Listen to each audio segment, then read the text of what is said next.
Hello everyone. देखिए आज हम लोग सेट 2 करेंगे, ठीक है, फिजिक्स का।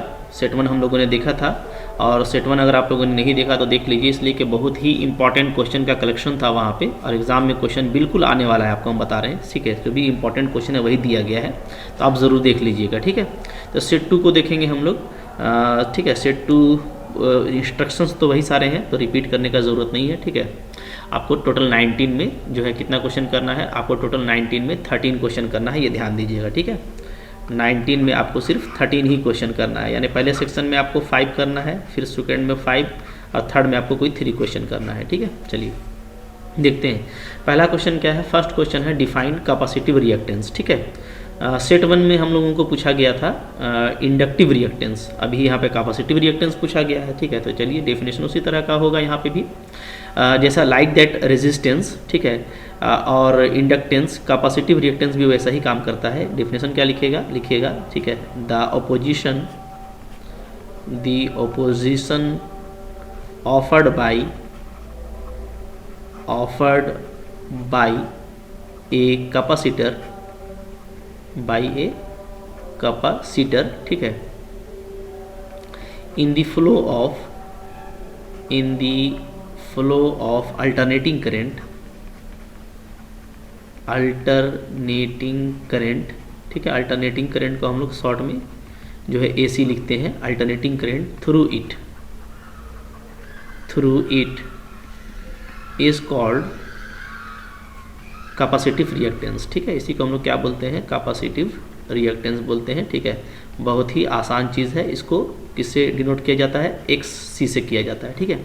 तो देखिए जब भी किसी कैपेसिटर को आप इस तरीके से ऐड करेंगे अल्टरनेटिंग करंट में, ठीक है ना, तो लाइक दैट रेजिस्टेंस क्या करेगा, ये जो है करंट जब इसमें फ्लो होगा तो उसका क्या करेगा, विरोध करेगा, अपोज करेगा, ठीक है। इसी अपोजिशन को हम लोग क्या बोलते हैं, कैपेसिटर के केस में कैपेसिटिव रिएक्टेंस बोलते हैं, ठीक है। क्लियर है।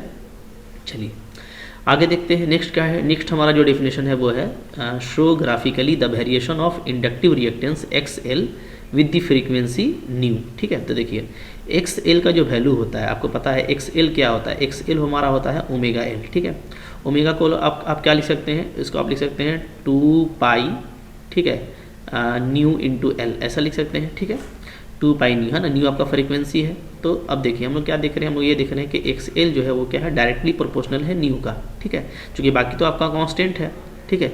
तो हम लोग का जो ग्राफ बनेगा वो सिंपली ऐसे बनाइएगा आप, ठीक है। एक एक्सिस ले लीजिएगा, ठीक है, इधर आप ले लीजिएगा जैसे हमको XL में बनाना है और फ्रीक्वेंसी में बनाना है, ठीक है।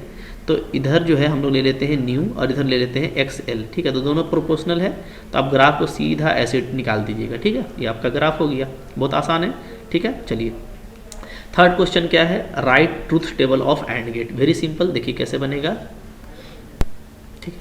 तो देखिए एंड गेट हम लोगों का किस तरह का होता है, आपको पता है थर्ड नंबर में, ठीक है। चूँकि ट्रूथ टेबल लिखना है तो मैं आपको सिंबल भी बता देता हूँ। देखिए ये जो हमारा होता है, ठीक है, इस तरीके से अगर आप बनाएंगे, इस तरीके से पूरा एकदम यहाँ पे राउंड शेप में ऐसा शेप बनेगा, ठीक है। तो ये जो शेप होता है यहाँ पे हमारा होता है आउटपुट, ठीक है। ये हमारा हो गया इनपुट A एंड B, तो इसको हम लोग क्या बोलते हैं, इसको हम लोग बोलते हैं एंड गेट, ठीक है। तो एंड मैंने आपको बताया था कि और का बुलियन ऑपरेशन प्लस होता है, ठीक है।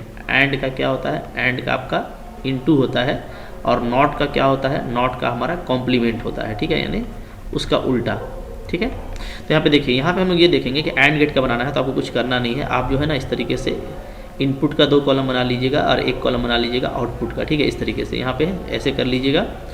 इनपुट हो गया मेरा A, ये हो गया मेरा B, C मेरा अगर आउटपुट है, यहाँ पे आप C या Y दो कुछ भी दिखा सकते हैं। अगर आप Y दिखाते हैं तो ऐसे लिखिएगा, तो Y इज इक्वल टू क्या हो जाएगा, A एंड B, यानी A इंटू B, ठीक है, A इंटू B, हाँ, चूँकि एंड का क्या होता है, ऑपरेशन इंटू होता है।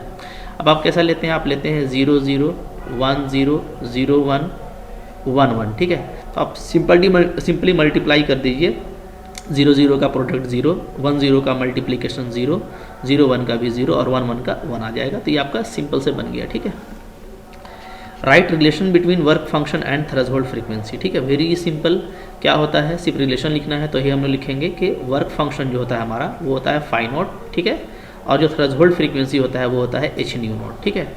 तो यहाँ पे लिख दीजिएगा वेयर क्या है, वेयर आपका फाई नॉट जो है ये मेरा कहलाता है वर्क फंक्शन कहलाता है, ठीक है। एच क्या कहलाता है, एच कहलाता है Planck's constant. Planck's constant value कितना होता है 6.634 10⁻34 जूल पर सेकेंड, ठीक है। ये सब आपको आता होगा। न्यू नोट क्या होता है, न्यू नोट होता है हमारा थ्रेशोल्ड फ्रीक्वेंसी, थ्रेशोल्ड टी है, ठीक है, थ्रेशोल्ड फ्रीक्वेंसी। क्लियर है, बहुत सिंपल है, जानते हैं पहले से। चलिए क्वेश्चन नंबर 5 देखिए, how does the frequency of ultraviolet light change when it goes from air to glass, ठीक है। बोलता है कि जो अल्ट्रावायलेट लाइट है जब वो हवा से कहाँ जाएगा, ग्लास में जाएगा, तो अपना फ्रीक्वेंसी को कितना चेंज करेगा। तो देखिए याद रखिएगा, जब भी जैसे कोई लाइट है ना, तो लाइट मान लीजिए कि एक मीडियम से आपका दूसरा मीडियम में ट्रेवल किया, ठीक है, इस तरीके से, हाँ इस तरीके से लाइट ट्रेवल किया मान लीजिए। तो याद रखिएगा कि जो चेंज करता है, तो चेंज करने वाली चीज़ें कौन कौन है। एक तो देखिए वेवलेंथ चेंज करता है, ठीक है। और अगर वेवलेंथ चेंज करता है तो इसका मतलब है कि वेवलेंथ क्यों चेंज करता है, वेलोसिटी की वजह से चेंज करता है। तो वेलोसिटी चेंज करेगा और वेवलेंथ चेंज करेगा, याद रखिएगा, ठीक है। और कौन चेंज नहीं करेगा, डज नॉट चेंज।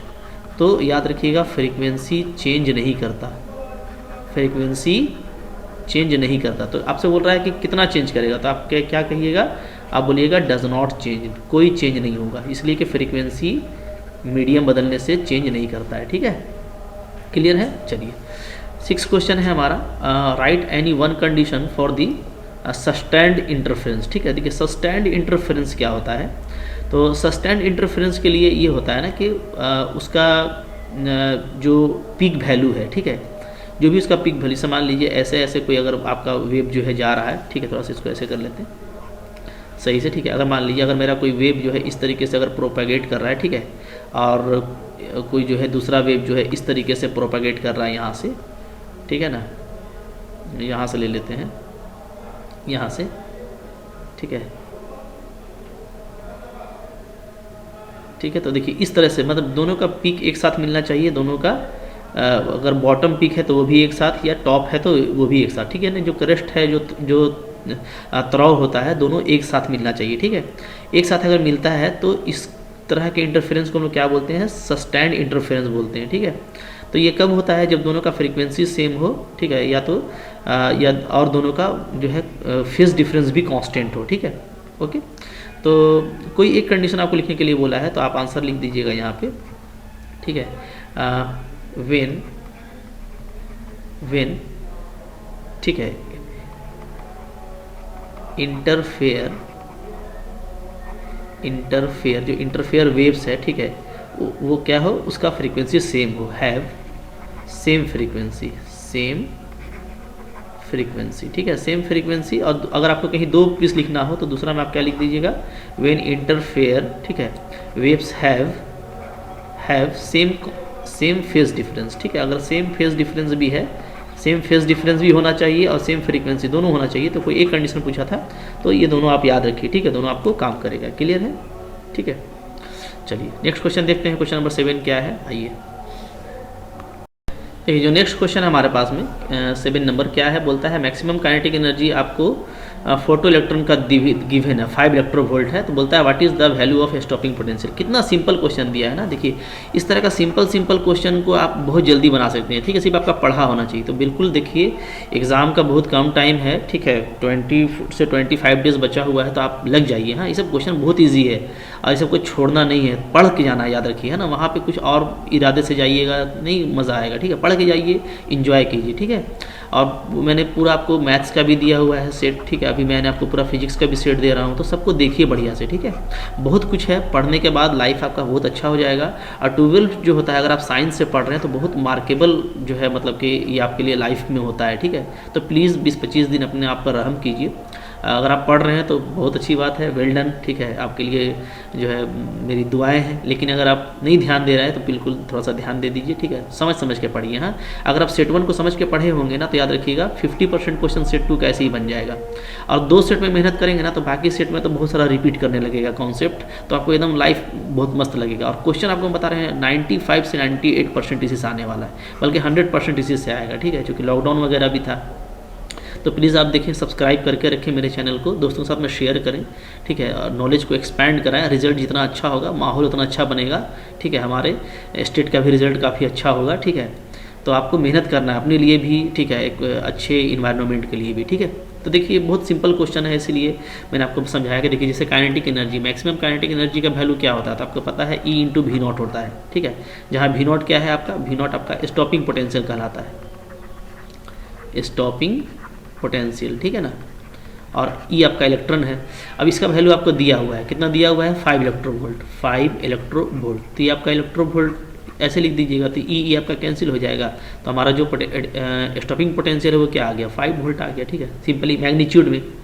और अगर ऐसा देखा जाए तो -5 वोल्ट होगा, क्योंकि ये स्टॉपिंग पोटेंशियल है, ठीक है, लेकिन हम लोग सिर्फ ऐसा ही लिख देंगे, आपका आंसर हो जाएगा। कितना आसान है, देख रहे हैं, ठीक है। तो देखिए इस तरीके से आपको काम करना है, ठीक है। अच्छा, अब देखिए फिर जो है ये हमारा सेक्शन ए पूरा हो गया, उसमें आपको 5 ही क्वेश्चन करना था, बट आप कोई भी इसमें से अच्छे से कर लीजिएगा, मैंने 7 आपको बता दिया है, ठीक है ना। 7 में आपको 5 करना है, याद रखिएगा। चलिए सेक्शन बी स्टार्ट करते हैं। सेक्शन बी देखिए क्या है, सेक्शन बी अच्छा क्वेश्चन लग रहा है यहाँ पे, ठीक है। थोड़ा सा इसको हम यहाँ पे जूम करके आपको क्वेश्चन को दिखाते हैं, हालांकि क्वेश्चन आपके पास भी होगा, क्योंकि एक न्यूमेरिकल आ रहा है और एक मज़ेदार न्यूमेरिकल है। क्या है न्यूमेरिकल, देखिए यहाँ पे हम लोगों को बोलता है कि electric field of plane electromagnetic wave in vacuum आपको दिया हुआ है। Ex देखिए, Ex दिया हुआ है, यानी x के कंपोनेंट में E का वैल्यू 0 है इलेक्ट्रिक फील्ड का, y का कंपोनेंट आपको दिया हुआ है और z का कंपोनेंट भी आपको दिया हुआ है, ठीक है। तो आपसे पूछता क्या है, determine the amplitude of wave, ठीक है। तो एम्पलीट्यूड ऑफ वेव क्या होता है, याद रखिए, जब भी हम लोग E को इस फॉर्म में लिखते हैं, E हमारा जो स्टैंडर्ड फॉर्म में होता है क्या होता है, वो होता है cos 2 पाई, ठीक है, cos 2 pi into t minus x by c, ठीक है, इस तरह का कुछ फॉर्म में होता है। या हम लोग इसको ऐसे भी लिख सकते हैं, ठीक है, cos 2 pi T C minus x, ठीक है। तो ये जो स्टैंडर्ड फॉर्म है, ठीक है, इसको आप देखिए, है ना, 2 पाई एक्स माइनस टी भी लिखा जाता है, कोई दिक्कत नहीं है, ऐसे भी हम लोग लिख सकते हैं। तो अब देखिए यहाँ पे ये जो होता है ए, ये आपका होता है एम्पलीट्यूड, ठीक है। तो ये जो वैल्यू दिया हुआ है, तो यही मेरा यहाँ पे एम्पलीट्यूड है। तो determine amplitude of wave, 1 number का क्वेश्चन है, तो डायरेक्ट आप लिख दीजिएगा, ठीक है। क्या लिखिएगा, ए इज इक्वल टू 0.5, ठीक है। या आप ऐसे कर सकते हैं कि कंपेयर कर रहे हैं इससे, कंपेयर, ठीक है, E Y is equal to this one, A is equal to इतना, यही आपका एम्पलीट्यूड है, ठीक है। पहला क्वेश्चन हो गया। दूसरा question, what is the direction of propagation of electromagnetic wave. देखिए डायरेक्शन कौन शो करता है, तो डायरेक्शन शो करता है यहाँ पे कौन सा आपका ये है, ठीक है, चूँकि x के कंपोनेंट में और z के कंपोनेंट में आपका वैल्यू 0 है, ठीक है, और यहाँ पे जो है वो आपका x लगा हुआ है, ठीक है। तो x लगा हुआ है, तो यानी ये x एक्सिस के एलोंग में मूव कर रहा है, तो क्या हो जाएगा, डायरेक्शन आपका हो जाएगा along x axis, along x axis. कितना सिंपल दिया हुआ है, बस इसको देखना है, यहाँ पे x होगा तो x, y होगा तो y, z होगा तो z, ठीक है। नंबर सी आपसे बोलता है कि what is the direction of variation of magnetic field, यानी b का डायरेक्शन क्या है, ठीक है। तो इसको कैसे निकालेंगे, तो देखिए सिंस हम लोग ये जानते हैं कि E इज इक्वल टू क्या होता है, C क्रॉस B होता है, पढ़ चुके हैं। C आपका क्या है, वेलोसिटी ऑफ लाइट है, ठीक है। तो अब देखिए E जो है मेरा वो सिर्फ EY है, तो EY है, EY का मतलब क्या है कि EY जो है आपका वो J कैप में होता है, ठीक है। तो E जो है अगर हम लोग देखें तो सिर्फ ऐसे दिया हुआ है EY J कैप, ठीक है। तो E का जो डायरेक्शन है वो J कैप है, ठीक है। C यानी वेलोसिटी, तो वेलोसिटी ऑफ लाइट जो है, जो जिस तरफ आपका ये प्रोपागेट कर रहा है वो क्या है, वो है आपका x एक्सिस, तो यह है आपका I कैप, ठीक है। तो अब देखिए B का क्या होना चाहिए, तो आपको पता है कि देखिए I इंटू के क्या होता है, माइनस जे होता है, ठीक है। तो हम लोग यहाँ पे क्या ले लेंगे, हम लोग यहाँ पे ले लेंगे माइनस के ले लेंगे, तो क्या आ जाएगा, ये जे आ जाएगा, ठीक है। तो इसको आप ऐसे लिखिएगा, है ना। तो आप लिखिएगा देयरफॉर क्या होगा, डायरेक्शन ऑफ जो मैग्नेटिक फील्ड होगा, डायरेक्शन ऑफ मैग्नेटिक फील्ड वो किस में होगा, तो वो होगा एलोंग माइनस जेड एक्सिस। चूँकि माइनस क्या आया है तो क्या लिखेंगे, एलोंग माइनस जेड एक्सिस, ठीक है। बहुत सिंपल था ये, तो इस तरीके से आपको बनाना है, क्लियर है। चलिए आगे देखते हैं। फिर 9 है हम लोगों का, ठीक है। तो क्वेश्चन नंबर 9 आपको ये बोलता है कि आप क्रिटिकल एंगल को डिफाइन कीजिए, ठीक है, और फिर एक्सप्रेशन लिखिए क्रिटिकल एंगल के लिए, और कोई एक कंडीशन लिखिए टोटल इंटरनल रिफ्लेक्शन के लिए, ठीक है। तो क्रिटिकल एंगल क्या होता है आपको पहले ही बताया था। जैसे मान लीजिए, सपोज कीजिए मेरा कोई क्या है, मीडियम है जो डेंसर है, ठीक है, ये डेंसर मीडियम है, और मेरा ऊपर में जो है वो क्या है, वो है मेरा रेरर, ठीक है। तो हम लोग जानते हैं कि जब भी कोई लाइट क्या होता है डेंसर से रेयर में ट्रेवल करता है तो क्या होता है नॉर्मल से दूर चला जाता है, ठीक है। यानी आप डेफिनेटली देखिएगा कि जो एंगल ऑफ इंसिडेंस होता है वो क्या होता है एंगल ऑफ रिफ्रैक्शन से क्या होता है छोटा हो जाता है, यानी एंगल ऑफ जो रिफ्रैक्शन है आपका वो क्या हो जाता है वो आपका ग्रेटर हो जाता है, ठीक है। ओके, तो अब देखिए यहाँ पे हम लोग ये देखते हैं कि जब भी डेंसर से रेयर में जाता है तो इस तरह का हमको मिलता है, ठीक है ना।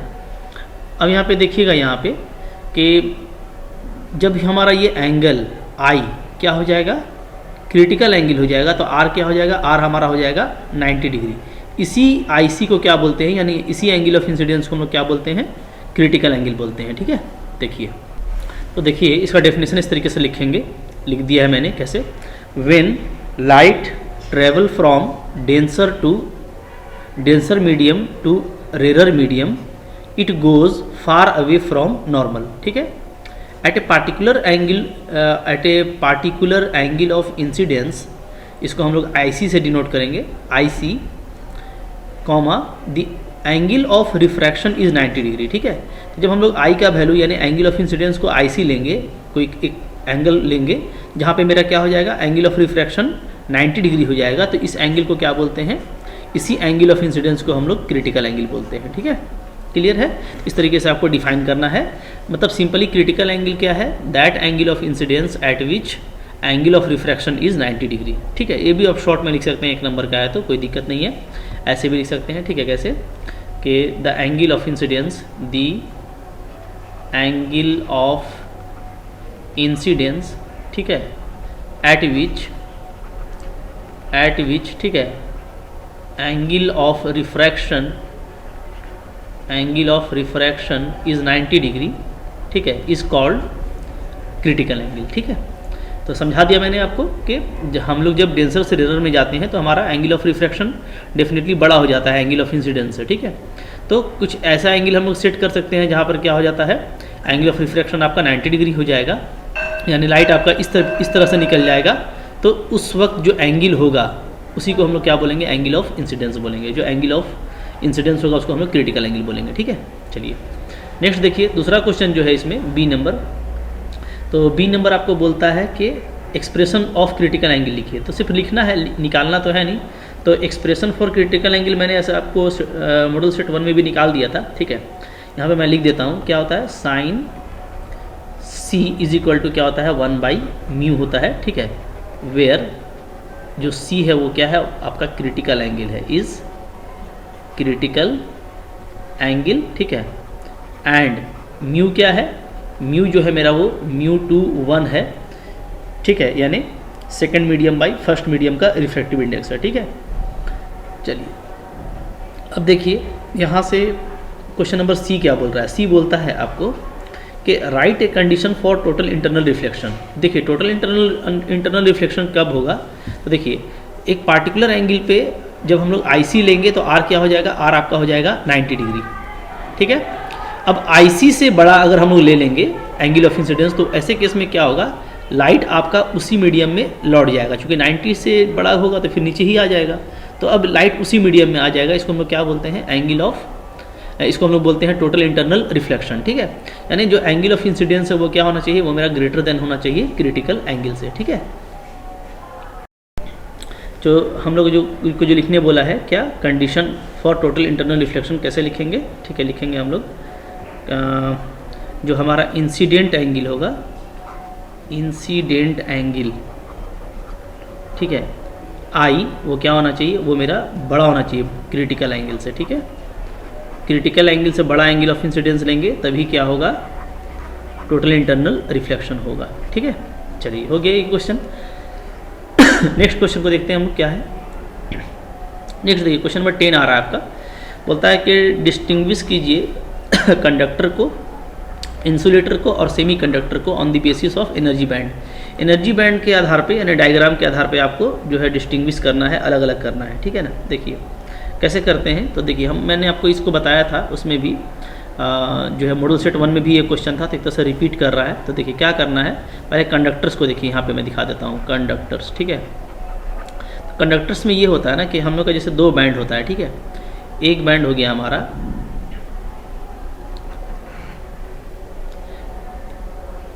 हो गया एक क्या कंडक्शन बैंड होता है, ठीक है, और एक दूसरा होता है आपका वैलेंस बैंड। तो देखिए एक कंडक्शन बैंड हो गया और वैलेंस बैंड को भी मैं दिखा रहा हूँ, उसको ले लेता हूँ मैं ब्लैक से, ठीक है। ये हो गया मेरा वैलेंस बैंड। तो देखिए नीचे वाला मेरा वैलेंस बैंड है, ठीक है, VB, और ऊपर वाला मेरा क्या है, कंडक्शन बैंड है, रेड वाला, ठीक है। इसमें आप देखिएगा इसमें एक दूसरे में लोग एक ओवरलैप किया हुआ है, ठीक है ना, मतलब कि EC आपको यहाँ पे दिख रहा है और EB आपको यहाँ पे दिख रहा है, ठीक है। तो यानी एक दूसरे पे ओवरलैप किया हुआ है, तो जो एनर्जी गैप है, एनर्जी गैप वो क्या होता है, वो आपका 0 होता है, ठीक है, मतलब कोई एनर्जी गैप नहीं होता है। यहाँ पे हम लोग क्या देख रहे हैं, यहाँ पे हम लोग देखते हैं कि ओवरलैपिंग हो जाता है कंडक्शन का, किसके साथ में, वैलेंस बैंड के साथ में, ठीक है। तो ये आपका कंडक्टर हो गया। इंसुलेटर को कैसे दिखाएंगे, देखिए दिखा रहे हैं इंसुलेटर। तो इंसुलेटर में क्या होगा, आपका एनर्जी गैप होगा, ठीक है, ओके। और एनर्जी गैप क्या होगा, वो 3 इलेक्ट्रोवोल्ट से ज़्यादा होता है। तो इंसुलेटर्स को ऐसे दिखा दीजिएगा। देखिए ये हमारा हो गया कंडक्शन बैंड, ठीक है, और यहाँ पे आप ले लीजिएगा वैलेंस बैंड, ठीक है। तो this is our conduction band and this is our valence band, ठीक है। अच्छा, तो यहाँ पे हम लोग ये देखते हैं कि ये कंडक्शन बैंड है, तो ये EC है, तो ये मेरा क्या है, ये है मेरा EB, ठीक है। तो यहाँ पे जो एनर्जी गैप है, ठीक है ना, एनर्जी गैप डेल्टा E, ये डेल्टा E का जो वैल्यू है ये क्या होता है, ये ग्रेटर देन होता है आपका 3 इलेक्ट्रोवोल्ट, ठीक है, ओके। तो जो एनर्जी गैप होता है, ऐसे आप लिख सकते हैं, एनर्जी गैप, ठीक है, between conduction band and valence band, ठीक है, band is greater then 3 electronvolt, ठीक है। तो ये आपका हो गया इंसुलेटर। फिर आपको बोलता है सेमीकंडक्टर। तो सेमीकंडक्टर में भी होता है एनर्जी गैप, बट क्या होता है आपका 3 इलेक्ट्रोवोल्ट से कम होता है। जैसे मान लीजिए ये मेरा कंडक्शन बैंड है, ठीक है, और ये है मेरा वैलेंस बैंड, ठीक है। This is our valence band, it is our conduction band. ये हो गया हमारा EC, ये हो गया मेरा EB, ठीक है। तो इसमें जो एनर्जी गैप होता है, तो वो एनर्जी गैप क्या होता है, 3 इलेक्ट्रोवोल्ट से कम होता है, ठीक है। जो डेल्टा E होगा वो क्या होगा, वो हमारा लेस देन होगा 3 इलेक्ट्रोवोल्ट, ठीक है। क्लियर है। तो इस तरीके से आपको बस बता के दिखा देना है, तो इतना ही करना था, कुछ खास नहीं करना है, ठीक है ना। चलिए नेक्स्ट क्वेश्चन देखेंगे। क्वेश्चन नंबर 11 है, फेजर डायग्राम बनाना है फॉर LCR सर्किट, यानी आपका अगर वहाँ पे इंडक्टेंस भी है, इंडक्टर भी है, कैपेसिटर भी है और रेजिस्टर भी है, और तीनों है, अगर आपका सर्किट है तो उसका फेजर डायग्राम क्या होगा। फिर इम्पीडेंस फाइंड आउट करना है, ठीक है, उसका एक्सप्रेशन, और फेज डिफरेंस निकालना है बिटवीन करंट एंड वोल्टेज। बहुत सिंपल क्वेश्चन है, देखते हैं कैसे बनेगा, ठीक है। आइए देखिए, तो हम लोग को जो फेजर डायग्राम बनाना है, तो देखिए फेजर डायग्राम सिंपली क्या होता है, जैसे मान लीजिए अगर मैं ऐसे ले लूँ, ठीक है, तो हम लोग जानते हैं कि एक तो हम लोगों का जैसे ये जो हो गया, ठीक है, सपोज करते हैं कि ये मेरा करंट का जो है लाइन है, करंट का एक्सिस है। तो हमको पता है कि जो वोल्टेज अक्रॉस द रेजिस्टर होता है, रेजिस्टेंस होता है, तो वो I के साथ सेम फेज में होता है, ठीक है ना, यानी I और VR में फेज में कोई डिफरेंस नहीं होता, दोनों साथ साथ चलता है, ठीक है।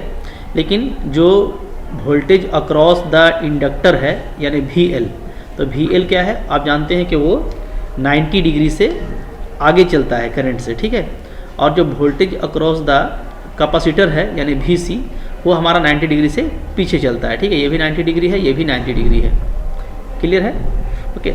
तो अगर हम लोग यहाँ पे फेज डिफरेंस दिखाएंगे तो ये हम लोग कर लेंगे। सपोज करते हैं कि मेरा क्या है, मेरा जो VC है वो ग्रेटर देन है किससे, VL से, ठीक है। अगर ऐसा होता है कि VL से VC मेरा ग्रेटर देन होता है, तो डेफिनेटली हम नीचे में क्या करेंगे, VC माइनस VL इस तरह से लिखेंगे, ठीक है, या VL भी ले सकते हैं, कोई दिक्कत नहीं है। तो अब जो नेट जो है आपका जो है वो आपका किस तरफ से आ जाता है, वो आपका ऐसे आ जाता है, ठीक है। ये हमारा हो गया VR, ठीक है, I के साथ में ये मेरा हो गया क्या, VC माइनस VL, ठीक है। तो जो नेट रेजिस्टेंस है हमको, जिसको हम लोग इम्पीडेंस में बोलते हैं, हमको वो इस तरीके से यहाँ पे मिलेगा, ठीक है। और उसका अगर फेज डिफरेंस अगर 5 है करंट से, तो ये हमारा फेजर डायग्राम हो गया, ठीक है। तो ये कब होता है आपको पता है कि जैसे मान लीजिए हम लोग 3 तरह का, जैसे रेजिस्टेंस है, ठीक है, और एक इंडक्टर है, और साथ में मेरा कोई एक कैपेसिटर है। अगर हम इन तीनों को अगर सीरीज में ऐसे ऐड कर देते हैं किसी एसी वोल्टेज सप्लाई के साथ में, ठीक है, मान लीजिए मेरा वोल्टेज है V=V0 साइन ओमेगा टी, ठीक है, तो ये जो R है, ये जो मेरा L है, ये जो मेरा C है, तो इसके एक्रॉस में जो वोल्टेज उसको हम लोग क्या बोलते हैं VR, इसके एक्रॉस में जो वोल्टेज को हम लोग बोलते हैं VL, और इसके एक्रॉस में जो वोल्टेज को हम लोग क्या बोलते हैं VC। तो हमको पता है कि VL जो है वो करंट से, जो करंट इसमें पास करता है उससे 90 डिग्री आगे चलता है, जबकि VC जो है वो 90 डिग्री पीछे होता है, ठीक है ना। तो इस तरह से आपको बनाना है फेजर डायग्राम। तो पहला वाला का आंसर ये हो जाएगा, ठीक है। तो यहाँ लिखिएगा वेयर क्या, जो फाई है वो क्या है, वो आपका नेट जो है फेज डिफरेंस है, फेज डिफरेंस बिटवीन इम्पीडेंस, ठीक है, जो इम्पीडेंस है सो मेरा इम्पीडेंस जेड, ठीक है, एंड आई, ठीक है। तो ये हो जाएगा। अच्छा बी नंबर देखिए, बी नंबर में हमको क्या बोला है, बी नंबर में हमको बोला है कि एक्सप्रेशन निकालिए for impedance of LCR circuit. तो देखिए इम्पीडेंस क्या हो जाएगा, यहीं से हम लोग देख सकते हैं जेड, जो रिजल्टेंट है जेड उसका वैल्यू हो जाएगा, ठीक है, क्या, तो ऊपर देखिएगा, ऊपर में आपका VR है, तो VR का स्क्वायर हो जाएगा, और इधर क्या हो जाएगा आपका VC माइनस VL का स्क्वायर हो जाएगा, ठीक है ना, क्योंकि इधर आपका VC माइनस VL है, और उधर मेरा क्या, उधर मेरा VR है, तो यही मेरा इम्पीडेंस का वैल्यू है।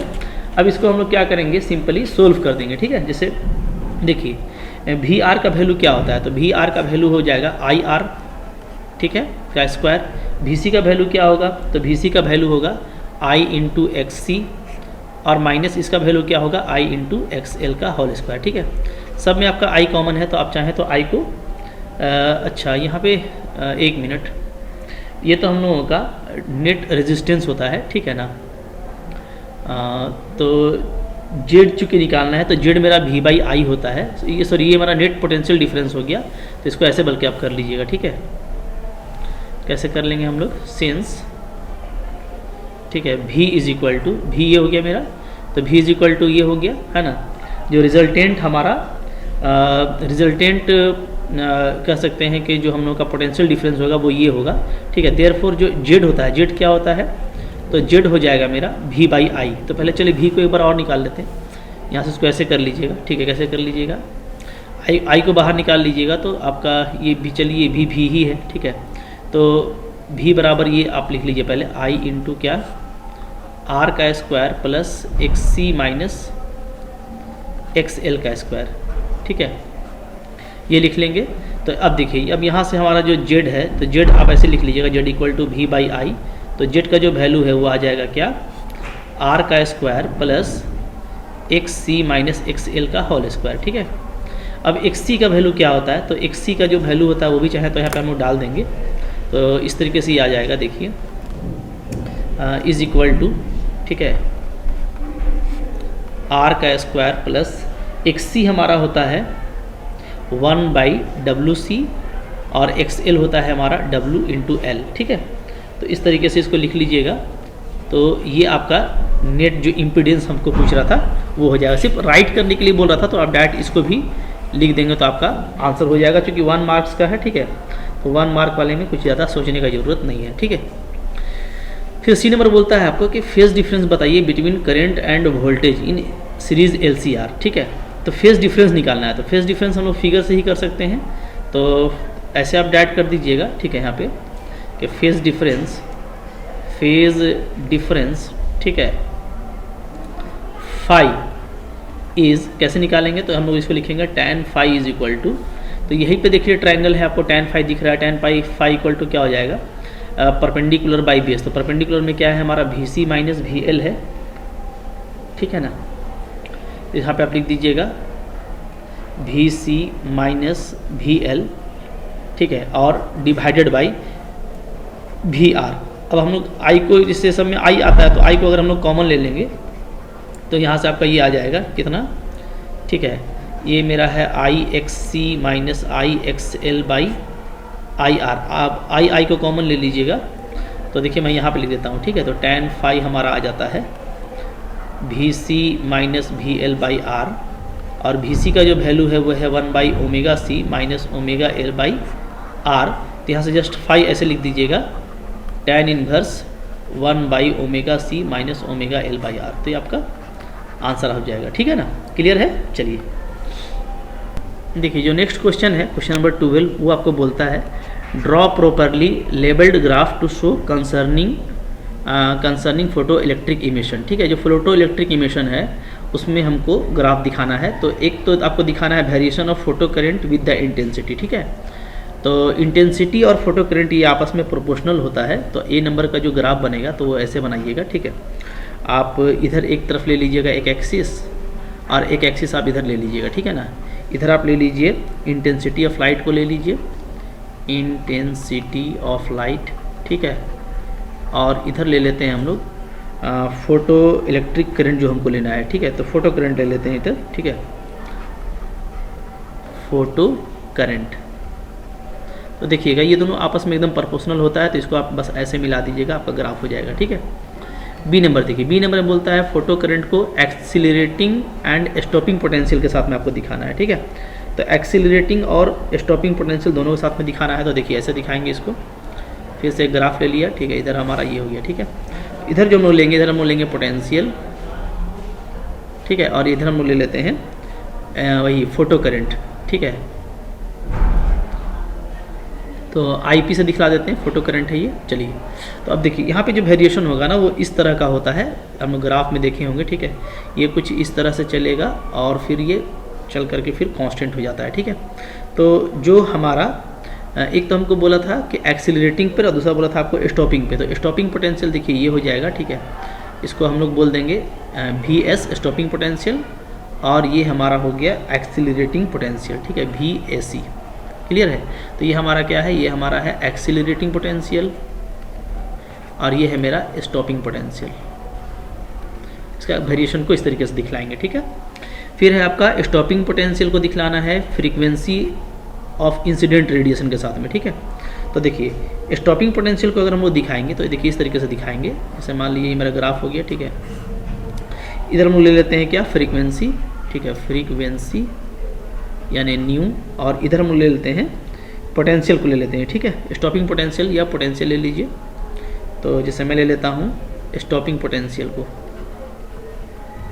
Stopping potential. तो इसका ग्राफ कैसा होता है, देखिए इसका ग्राफ जो है ना इस तरह से होगा। ठीक है, यानी कि जो आपका थ्रेशोल्ड फ्रीक्वेंसी है, ठीक है, सीधा लीजिएगा एकदम बिल्कुल ऐसा। हाँ, जो आपका थ्रेशोल्ड फ्रीक्वेंसी है V0, ठीक है, न्यू नोट इसको बोलेंगे ना, चूँकि फ्रीक्वेंसी है। ठीक है, तो इसको न्यू नोट से जैसे डिनोट कीजिएगा, न्यू नोट। तो ये आपका जो है आपका थ्रेशोल्ड फ्रीक्वेंसी है, थ्रेशोल्ड फ्रीक्वेंसी। ठीक है, तो जो स्टॉपिंग पोटेंशियल है वो इस तरीके से इससे वेरी करेगा। तो बस आपको ग्राफ दिखाना था, बहुत सिंपल चीज़ है, इन ग्राफ्स को आप याद रखिए। ठीक है, चलिए नेक्स्ट क्वेश्चन देखते हैं हम लोग क्या है।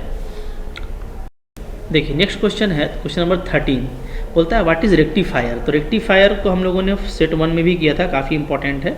क्या होता है, एक डिवाइस होता है जो क्या करता है, अल्टरनेटिंग करंट को डायरेक्ट करंट में कन्वर्ट करता है। ठीक है, तो आप ऐसे लिख सकते हैं, it is an device, it is a device.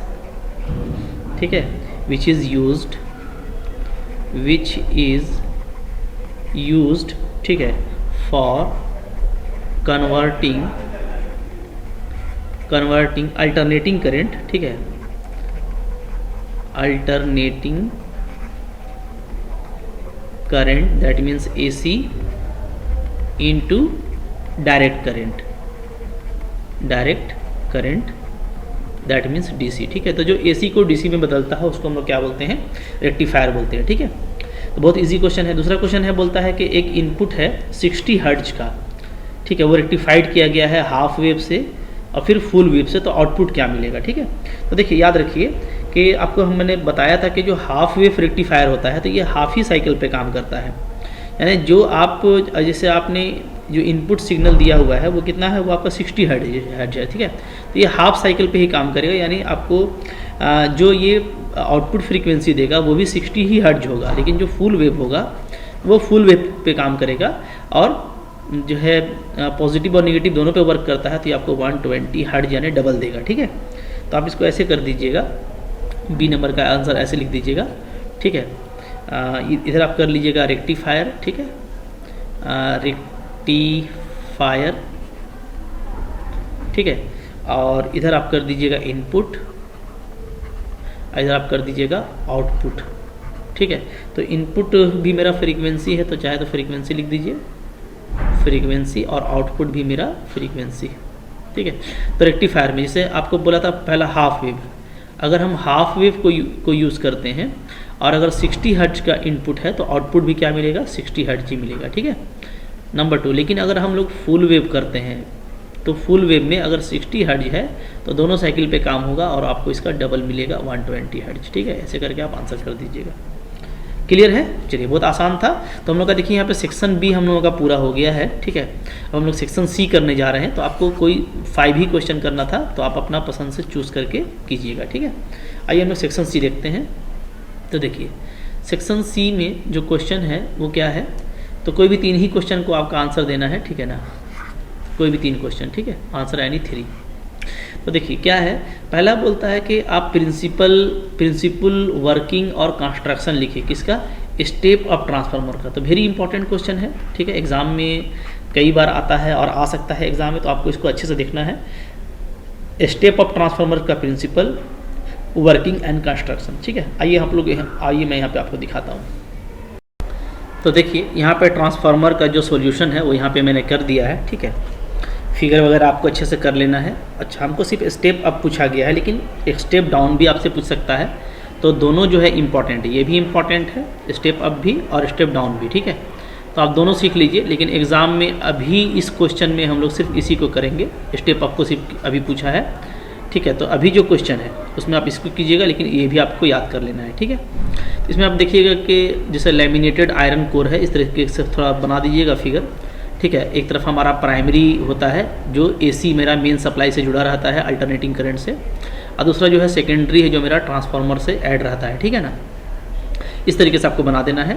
Transformer is a device by which N alternating voltage may be decrease और इंक्रीज। ये एक डिवाइस है जिससे हम अल्टरनेटिंग वोल्टेज को बढ़ा या घटा सकते हैं, और इसका जो वर्किंग है वो प्रिंसिपल ऑफ म्यूचुअल इंडक्शन पे काम करता है, ठीक है। कंस्ट्रक्शन में देख लीजिए, it consist of laminated core of soft iron on which 2 coils of insulated copper wire are separately wounded। लपेटा रहता है, जैसा आप देख रहे हैं ना, यहाँ पे आप देखे भी होंगे गली मोहल्ला में ट्रांसफार्मर रहता है तो बहुत सारा तार ऐसे करके लपेटा रहता है, ठीक है। अच्छा, these coils are kept insulated from each other and from the iron core। ये भी बहुत इंपॉर्टेंट है, ठीक है। अच्छा, but the coupled through mutual induction, लेकिन दोनों को म्यूचुअल इंडक्शन के लिए कपल किया जाता है। The number of turns in this coils are, इसमें जो नंबर ऑफ टर्न्स है, ठीक है, वो क्या होता है, वो आपका अलग अलग होता है, डिफरेंट होता है। उसी से हमारा स्टेप अप और स्टेप डाउन डिपेंड करता है, ठीक है। अगर आप देखिएगा फिगर को अच्छे से तो आप देखिएगा कि देखिए स्टेप अप में क्या है, सेकेंडरी में ज़्यादा है, ठीक है ना, सेकेंडरी में जो नंबर ऑफ कोयल है वो ज़्यादा है और प्राइमरी में कम है, जबकि इसमें उल्टा होता है, इसमें प्राइमरी में ज़्यादा है और सेकेंडरी में कम है, ठीक है। तो जो नंबर ऑफ जो कोयल्स है, ठीक है, वो क्या होता है, उस पर डिपेंड करता है स्टेप अप और स्टेप डाउन, ठीक है। अगर स्टेप अप है यानी कोयल्स हमको बढ़ाना पड़ेगा, ठीक है, प्राइमरी के कंपेयर में, और स्टेप डाउन है तो हमको कोयल्स घटाना पड़ेगा प्राइमरी के कंपेयर में, ठीक है। ये आपको ध्यान रखना अच्छे से, ठीक है। चलिए अब देखिए, तो ये मैंने यहाँ पे आपको बता दिया थ्योरी, ठीक है। उसके बाद हम लोग ये देखते हैं यहाँ पे कि दोनों में जो नंबर ऑफ कोयल है वो हमारा क्या है, डिफरेंट है, भी मैंने आपको बता दिया, ठीक है। अच्छा, अब देखिए, out of this coils one coil is called primary coil, एक को प्राइमरी कहते हैं, दूसरे को सेकेंडरी कहते हैं, ये भी आप देख रहे हैं। The terminal of primary coils are connected to alternating current main and terminal of secondary coil are connected to external circuit in which alternating current of desired voltage is required, ठीक है। तो ये आप जानते हैं कि एक प्राइमरी मेरा जो है वो अल्टरनेटिंग करंट मेन से जुड़ा रहता है और सेकेंडरी हमको जैसा वोल्टेज चाहिए उसे करने के लिए, ठीक है। तो दो तरह का जो होता है स्टेप अप में, अब वही बात है कि in transformer the alternating low voltage to alternating high voltage, ठीक है। स्टेप अप का मतलब क्या है, नाम से ही क्लियर है कि आपको वोल्टेज को अप करना है, यानी अल्टरनेटिंग लो वोल्टेज को क्या करना है, अल्टरनेटिंग हाई वोल्टेज करना है, ठीक है। और इसमें क्या होता है, नंबर ऑफ टर्न जो सेकेंडरी कॉयल है वो क्या होता है, वो ज़्यादा होता है प्राइमरी कॉयल से, ये आपको हम बता दिए। तो ये स्टेप अप है।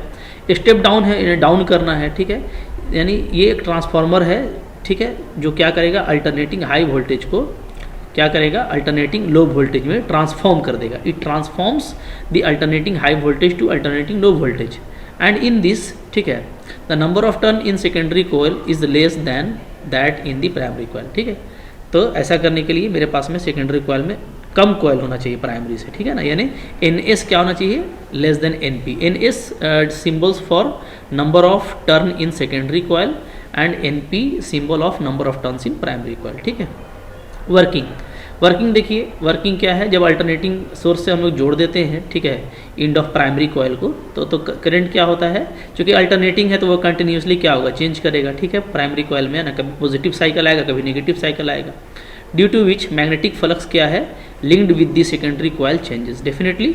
ठीक है, चेंज करेगा मैग्नेटिक फ्लक्स सेकेंडरी कोयल में, और इसलिए alternating EMF of some frequency is developed across the secondary.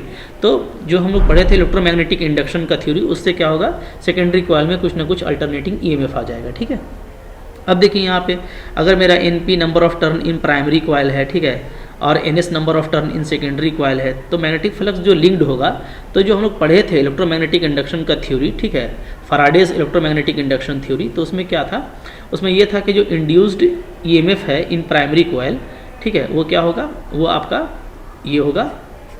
ठीक है, और इसी तरीके से जब हम लोग लिखेंगे इंड्यूस्ड, ये तो हमारा EMF हो गया इंड्यूस्ड इन प्राइमरी कोयल, और ये हमारा क्या हो गया, induced EMF in secondary coil. तो ये आपको पहले से ये फॉर्मूला पता है। ठीक है, क्या होता है, इंड्यूस्ड EMF जो होता है वो डायरेक्टली प्रोपोर्शनल होता है rate of change in flux के, rate of change in flux के। ठीक है ना, तो यहाँ पे हम लोग नंबर ऑफ जो है कोयल से जब हम लोग लगाते हैं तो ये इसके इक्वल आ जाता है ना, तो इन दोनों को डिवाइड कर देंगे तो यहाँ से देखिए ये चला आएगा। ठीक है, तो हम लोग यहाँ से ये देख रहे हैं कि if the resistance of primary coil is negligible, ठीक है, the EMF EP induced in primary coil, ठीक है, will be equal to the applied voltage VP, ठीक है, across the end. Similarly if the secondary circuit be open then the voltage difference VS across its end will be equal to this one. ठीक है, तो ये सब आप लोग पहले से जानते हैं। अब देखिए यानी कि क्या, यानी VS by VP, ES by EP, NS by NP, ये सब आपका रेशियो क्या होता है, आपका लगभग बराबर होता है। ठीक है, जहाँ पर हम लोग को R को क्या बोलते हैं, हम लोग ट्रांसफॉर्मेशन रेशियो बोलते हैं। ठीक है, अब यहाँ पे ये भी देखना है कि स्टेप अप ट्रांसफार्मर में चूंकि हमारा क्या था, NS ग्रेटर यानी number of turn in secondary coil ये ज़्यादा था। ठीक है, तो हमारा R ग्रेटर देन 1 होगा। ठीक है, और यहाँ से हम लोग ये बोल सकते हैं कि इसका मतलब ये है कि जो वोल्टेज है इन सेकेंडरी कोयल वो प्राइमरी कोयल से ज़्यादा होगा, कंसिक्वेंटली जो करंट है सेकेंडरी में वो प्राइमरी से कम हो जाएगा। ठीक है, इसी तरीके से जब आप स्टेप डाउन में देखेंगे तो स्टेप डाउन में हमको ये चीज़ मिलेगी। ठीक है, अब यहाँ पे इतना ही आपको करना है, जो स्टेप अप का जो काम है यहीं तक करना है, स्टेप डाउन वाला आपको नहीं लिखना है। तो मैंने आपको दोनों इसलिए बता दिया है कि अगर आपको स्टेप अप पूछता है तो आप स्टेप अप पे काम कीजिए, स्टेप डाउन पूछता है तो स्टेप डाउन पे काम कीजिए। ठीक है, एनर्जी लॉस और इफिशियंसी एक अनदर इंपॉर्टेंट टॉपिक है जो अभी नहीं पूछा है, लेकिन आगे चल के कभी आएगा तो मैं उसको समझाऊंगा कि एनर्जी लॉस और इफिशियंसी क्या होता है ट्रांसफार्मर का। ठीक है, चलिए नेक्स्ट क्वेश्चन की तरफ चलते हैं हम लोग। चलिए इसके बाद देखिए, इसके बाद है क्वेश्चन नंबर 16। ठीक है, तो 16 में हम लोगों से क्या पूछा गया है, draw a graph show variation of angle of deviation delta with that the angle of incidence I for a monochromatic रे passing through a glass prism. ठीक है, ऑफ रिफ्रैक्टिंग एंगल ए।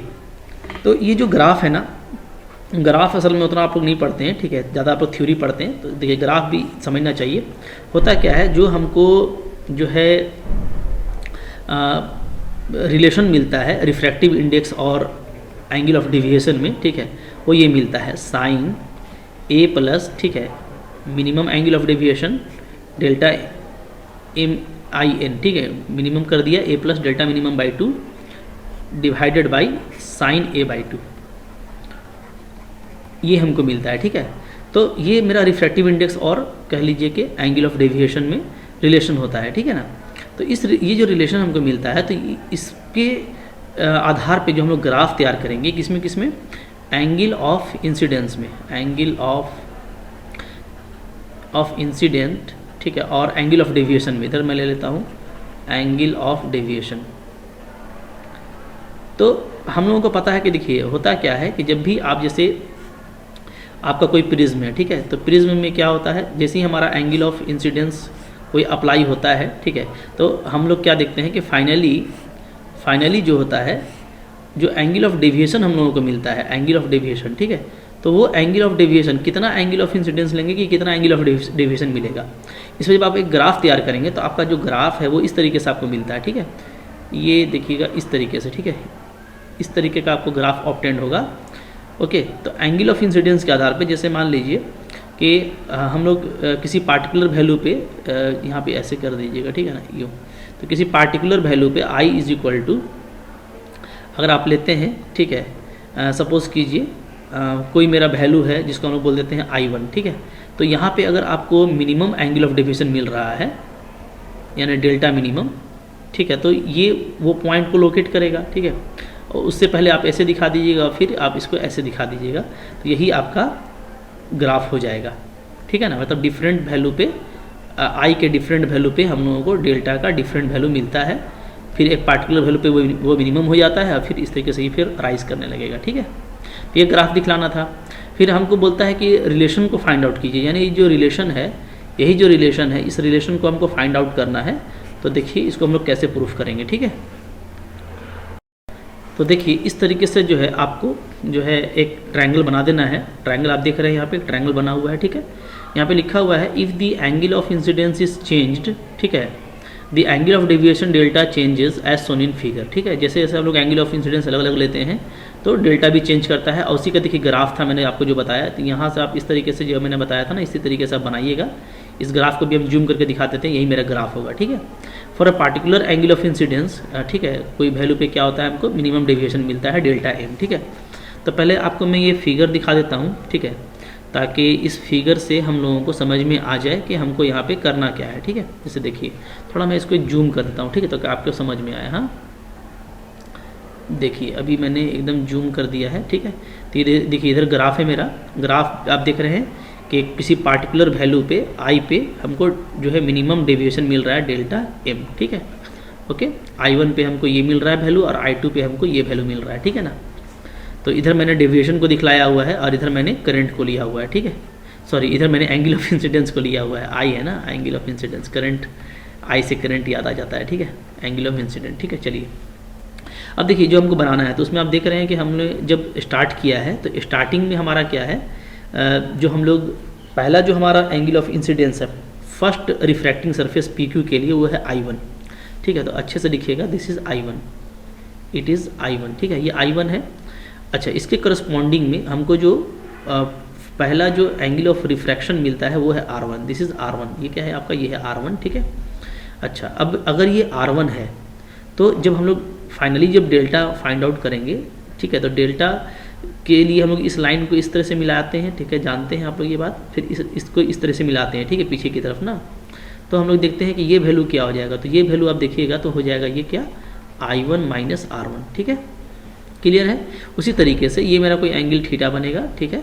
अच्छा, फिर जब ये लाइन यहाँ पे जाएगा तो इसका एंगल ऑफ इंसिडेंस यानी इसको हम लोग R2 लेते हैं, ठीक है। और फाइनली जो है ये जब बाहर की तरफ निकल जाता है तो हम लोग इसका जो एंगल ऑफ रिफ्रैक्शन लेते हैं वो I2 लेते हैं, ठीक है, क्लियर है। तो फिर से आप देखिएगा कि अगर ये I2 है, ये R2 है, तो मेरा जो ये एंगल है, ये एंगल जो है मेरा वो क्या बनेगा, वो आपका बनेगा I2 माइनस R2। तो साफ साफ फिगर बनाइएगा, ये नॉर्मल N2 है इस सरफेस पे, आई नॉर्मल N1 है इस सरफेस पे, ये दोनों आपस में N पे कट करता है, तो यहाँ पे हमको थीटा एंगल मिल रहा है, ठीक है ना।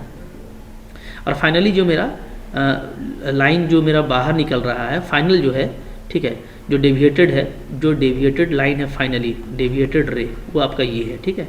ये हमारा इंसिडेंट रे था, डेविएटेड लिखिएगा ना, डेविएटेड, ठीक है, डेविएटेड रे, ये हमारा इंसिडेंट रे था, ठीक है। चलिए अब आप यहाँ पे देखेंगे कि ये इस फिगर से हमको वो चीज़ डिड्यूस करना है, ठीक है, कि इसका रिफ्रैक्टिव इंडेक्स क्या होगा म्यू। तो देखिएगा यहाँ पे अगर आप फिगर को देखें अच्छा से, तो फिगर को देखने के बाद हम लोग क्या देखते हैं, थोड़ा सा मैं आपका यहाँ पे थोड़ा सा, ठीक है, जूम आउट कर देता हूँ। देखिए अब देखिए यहाँ पे हम लोग देखते हैं मिनिमम डेविएशन के लिए क्या होगा, जैसे डेविएशन आपका मिनिमम कब होगा, जब हमारा जो दोनों एंगल है I1 और I2 यानी क्या, यानी जिस एंगल से वो इंसिडेंट किया था और जिस एंगल से वो फाइनली रिफ्रैक्ट किया है वो दोनों बराबर होना चाहिए, ठीक है। और उसको हम लोग I मान लेते हैं, ये मिनिमम डेविएशन के लिए क्राइटेरिया है, ठीक है। क्योंकि मिनिमम डेविएशन आपको कब मिलेगा, ठीक है। देखिए at minimum deviation the refracted ray within a prism ठीक है, is parallel to base of prism, ये बेस ऑफ प्रिज्म के क्या हो जाता है, पैरेलल हो जाता है, यानी ये जो बेस ऑफ प्रिज्म है तो इसी के पैरेलल में ऐसे निकलता है फाइनली। ठीक है, तो उसके लिए हम मेरे पास ये कंडीशन होना चाहिए, ये दोनों एंगल आई होना चाहिए और जो दोनों इंटरनल R1 R2 एंगल था वो मेरा R होना चाहिए। अगर ऐसा होता है, ठीक है, तो देखिए तो क्या हो जाएगा, तो हम लोग देखिए यहाँ पे हम लोग कुछ इक्वेशन देख लेते हैं कि क्या क्या इक्वेशन हमको मिलता है। जैसे आप देखिएगा तो हमको ये मिलेगा, ठीक है, ये देखिए हमारा क्या है, ये है हमारा angle of prism A, this is hour angle of prism ए।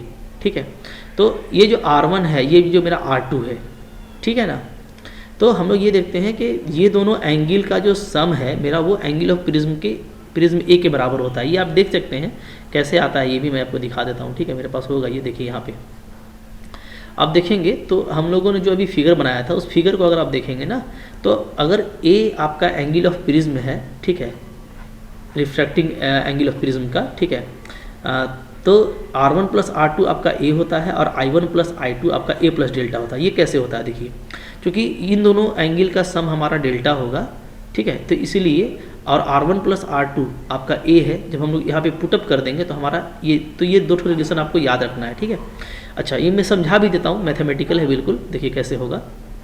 देखिए अगर आप देखेंगे यहाँ पे, तो यहाँ पे हम लोग क्या देखते हैं कि देखिए जैसे हम लोग का जो डेल्टा है, तो डेल्टा क्या है, सिंपली डेल्टा को अगर आप देखेंगे, ठीक है, तो ये हमारा एक्सटर्नल एंगल है ना, तो डेल्टा जो है एक्सटर्नल एंगल है किसका, देखिए इस ट्रायंगल का, ये ट्रायंगल देख लीजिए आप अच्छा से, ये जो ट्रायंगल देख रहे हैं ना, इसका एक्सटर्नल एंगल क्या है, डेल्टा है। तो एक्सटर्नल एंगल क्या होता है, सम ऑफ इंटरनल एंगल के बराबर होता है, तो ये इस एंगल के और इस एंगल के बराबर होगा, यानी I1 minus R1 plus I2 minus R2 इसके बराबर होगा। ठीक है, तो ये एक मिल गया रिलेशन। अच्छा अब आप ए को देखिएगा, तो ए हम लोग देखेंगे तो ये देखिए ये है हम लोगों का R1, ये है हम लोगों का R2, ठीक है, तो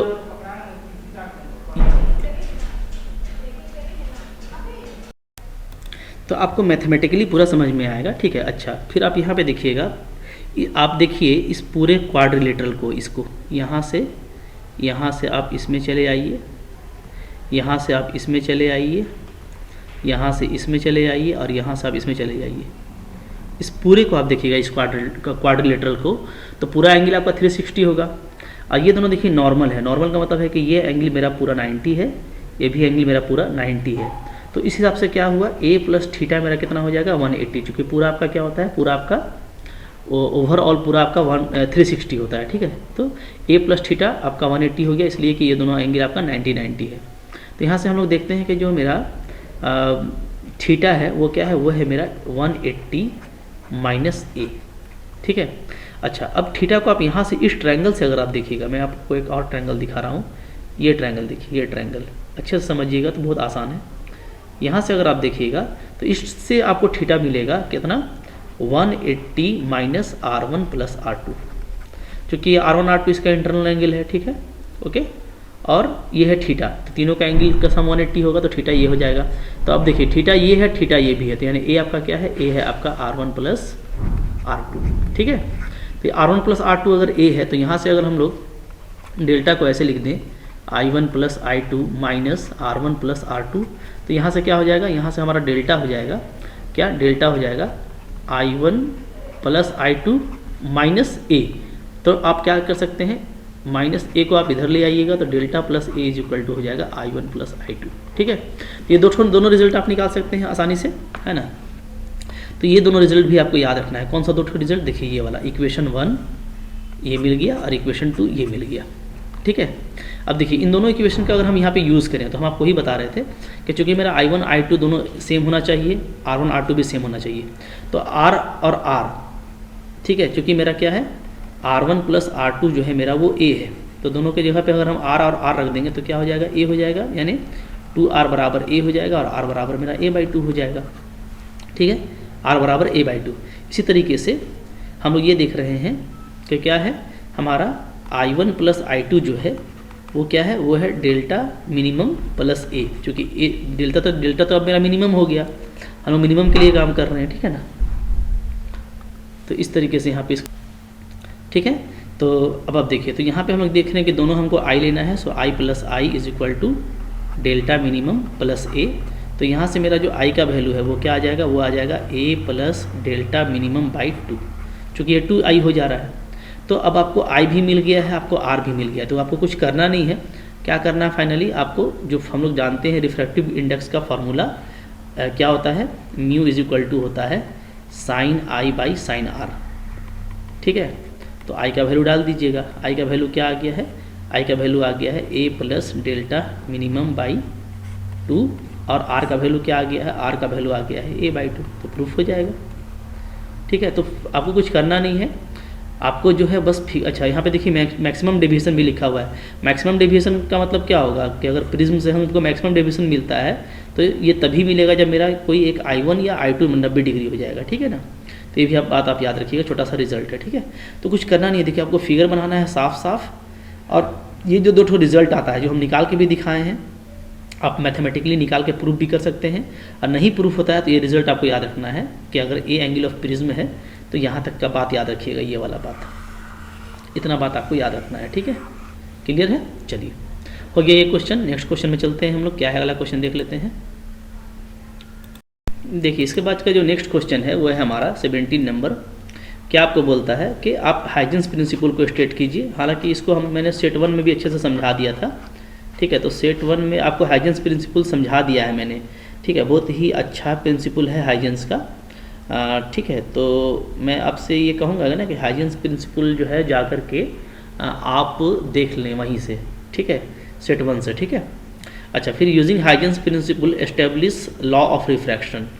तो लॉ ऑफ रिफ्रैक्शन को कैसे फाइंड आउट करते हैं ये मैं दिखा देता हूँ। ये मैंने बहुत अच्छे से समझाया है, तो आप सेट 1 से जरूर जा करके देख लीजिएगा। ठीक है, आइए बी नंबर को कर लेते हैं कि हाइजेंस प्रिंसिपल जो है वो उसको हम लोग कैसे एस्टेब्लिश करेंगे। ठीक है, चलिए देखते हैं। देखिए हाइजेंस का यूज़ करके आप रिफ्रैक्शन और रिफ्लेक्शन दोनों को प्रूफ कर सकते हैं, बट हमको यहाँ पे रिफ्रैक्शन को प्रूफ करने के लिए कहा गया है। ठीक है, तो देखिए कैसे करेंगे। आप ना पहले ऐसे फिगर बना लीजिएगा। ठीक है, फिगर आप ना थोड़ा सा जूम करके पहले देख लीजिए कि फिगर मेरा कैसा है। ठीक है, फिगर थोड़ा मैं आपको बड़ा करके दिखाता हूँ। देखिए ये फिगर पहले अच्छे से बनाइएगा। हाँ, इसमें फिगर में आप देख लीजिए फिगर में क्या है। फिगर में अगर आप देखेंगे तो थोड़ा सा इसको मैं और जूम कर दूँ आपके लिए। क्या देखिए, ये एकदम ना स्मार्ट फिगर है यहाँ पे बना हुआ। ठीक है, फिगर को आप अच्छे से देखिए, फिगर अच्छे से बनेंगे ना तो काम भी अच्छा से होगा। ठीक है, तो थ्योरी फिर आपको याद करने की जरूरत नहीं पड़ेगा, सिर्फ आपको फिगर को समझ लेना है। देखिए होना क्या है यहाँ पे कि देखिए मेरा यहाँ पे 2 मीडियम है, मीडियम 1 और मीडियम 2। ठीक है, ये नीचे वाला जो है आपका जाहिर सी बात है कि दिख रहा है हम लोगों को कि डेंसर है, ऊपर वाला मेरा क्या है वो रेरर है। ठीक है, तो देखिए जब लाइट इंसिडेंट होता है तो इंसिडेंट होने के बाद आफ्टर रिफ्रैक्शन क्या है, ये नॉर्मल की तरफ बेंड कर गया है। ठीक है, क्लियर है। तो देखिए अब यहाँ पे हम लोग क्या करेंगे, एक हम लोग यहाँ पे ऐसे खींच लेंगे एक इंसिडेंट वेव फ्रंट। ठीक है ना, ये मेरा इंसिडेंट वेव फ्रंट हो गया। तो हमको अब रिफ्रैक्टेड जो है वेव फ्रंट फाइंड आउट करना है। ठीक है, बात ध्यान दीजिएगा। हाँ, देखिए अब जैसे ही ये लाइट अंदर इन करेगा तो वेलोसिटी इसका चेंज कर जाएगा। ऊपर में अगर इसका वेलोसिटी v1 था, अब मान लेते हैं अंदर में वेलोसिटी इसका v2 है। ठीक है, ओके, ये देखिएगा ये है आपका एंगल ऑफ इंसिडेंस I, ध्यान दीजिएगा ना। ठीक है, एंगल ऑफ इंसिडेंस I है। ठीक है, अच्छा, जैसे ही ये अंदर जाएगा तो क्या होगा, वेलोसिटी चेंज कर गया। तो मान लेते हैं कि t टाइम में, ठीक है, ये v2t डिस्टेंस तय करता है और E तक आता है। ठीक है, यहाँ तक आ गया E तक। ठीक है, तो अब इसका जो वेवलेट है वो ये हो गया। ठीक है ना, ओके। R देखिए यहाँ पे एंगल ऑफ रिफ्रैक्शन क्या है हमारा, R है। ठीक है, चलिए अब देखिए जितना टाइम में A E तक पहुँचेगा, ठीक है, हम देखेंगे कि B उतना ही टाइम में C तक पहुँच जाएगा। ठीक है, क्योंकि अगर ये मेरा रिफ्रैक्टेड वेव फ्रंट है तो डेफिनेटली B का नया पोजीशन C होगा और A का नया पोजीशन E होगा। तो उतना ही टाइम में B C पे पहुँच जाएगा, यानी ये जो डिस्टेंस है ये मेरा क्या होगा, v1t होगा। ठीक है, ये आपको बस ग्राफ बना लेना है। अब ग्राफ बनाने के बाद अब हमको कुछ करना नहीं है, यहाँ से हम लोग काफ़ी आसानी के साथ सब कुछ प्रूफ कर लेंगे। ठीक है ना, तो मैं थोड़ा सा इसको जूम इन करता हूँ और थ्योरी की तरफ चलता हूँ आपको, तो कि थ्योरी भी बहुत इंपॉर्टेंट है हमारे लिए। वो थ्योरी देखेंगे और अब काम करेंगे। ठीक है, चलिए देखिए, तो यहाँ पे करना क्या है, आपको थ्योरी लिखना है इस तरीके से, ठीक है। Let P F be the surface separating medium 1 and 2, ठीक है। यहाँ पे पी एफ है, हालांकि पी पी डैश लिया गया है फिगर में, तो आप पी पी डैश ही ले लीजिएगा ना, पी पी डैश, ठीक है। Be the surface separating medium 1 and 2 दिख रहा है as shown in figure. V1 V2 represent the speed of light in medium 1 and 2 respectively. We assume a plane wave front A B, इसको हम लोग एज्यूम कर लिए, ठीक है। Incident on refracted incident on the interference at an angle i as shown in figure. Let t be the time taken by the wave front to travel the distance bc. मान लेते हैं b से c तक आने में इसको v1t लगता है, ठीक है। In order to determine the shape of refracted wave front, we draw a sphere of radius v2t. तो देखिए जितना टाइम में bc तय हुआ उतना ही टाइम में हमको कोई v2t डिस्टेंस तय होगा नीचे में, तो उस रेडियस को मान करके हम लोग एक वेव फ्रंट खींचेंगे, ठीक है, ठीक है। We draw a sphere of radius v2t from the point A in the second medium, ठीक है। The speed of wave in the second medium is v2, ठीक है। Let CE represent a tangent plane drawn from point C on the sphere. अब देखिए जो tangent इस पे आ रहा है वो ये आ रहा है, ठीक है ना। Then AE is equal to definitely v2t होगा and CE would represent the refracted wave front. और जब ये मेरा चूंकि tangent है तो ये मेरा क्या है, definitely refracted wave front है, ठीक है। अच्छा अब देखिए इफ़ वी कंसिडर, अगर हम ट्रायंगल को कंसिडर कर लें ए बी सी को और ए ई सी को, ठीक है, देखिएगा अच्छे से, हाँ। तो चलिए ए बी सी को देखते हैं। ए बी सी कहाँ पे है, देखिए ट्रायंगल, देखिए ये है हम लोगों का A B C, this one, ये एंगल ए बी सी। तो यहाँ से आपका जो साइन आई का वैल्यू है, ठीक है, साइन आई बराबर क्या होता है, परपेंडिकुलर बाई बेस। तो परपेंडिकुलर तो हम लोग का देखिए ये दिख रहा है सामने वाला, यानी बी सी, और बेस क्या है, परपेंडिकुलर बाई हाइपोटेनियस, माफ कीजिएगा। तो परपेंडिकुलर ये हो गया और हाइपोटेनियस ये हो गया, तो ये ए सी, ठीक है। अब बी सी का वैल्यू v1t है, तो इसको v1t बाई हम लोग ए सी लिख सकते हैं, ठीक है। अब देखिए अब हमको साइन आर फाइंड आउट करना है, ठीक है। तो देखिए ये एंगल अगर आर है तो ये भी एंगल अगर आर होगा तो हम ट्रायंगल कौन सा लेंगे, ट्रायंगल लेंगे ए सी ई। तो इस ट्रायंगल में साइन आर का वैल्यू क्या आ जाएगा, तो फिर से परपेंडिकुलर, ठीक है। तो परपेंडिकुलर देखिए यहाँ पे ये है ना, तो परपेंडिकुलर ये हो गया ए ई, ठीक है, बाई हाइपोटेनियस। हाइपोटेनियस क्या हो जाएगा, फिर से अगेन ए सी। तो ए ई का वैल्यू फिर से मेरा क्या है, v2t बाई ए सी, ठीक है। अब देखिए अब हमको कुछ करना नहीं है, स्नेल्स लॉ का एप्लीकेशन अपने आप आ जाएगा, देखिए, ठीक है। ये मिल गया आपको, ये भी मिल गया, दोनों को डिवाइड कर दीजिए। डिवाइड करने से हमको ये आ जाता है, ठीक है, सब कुछ कैंसिल हो जाएगा, ए सी टी टी, तो हमको v1 बाई v2 मिलेगा, ठीक है।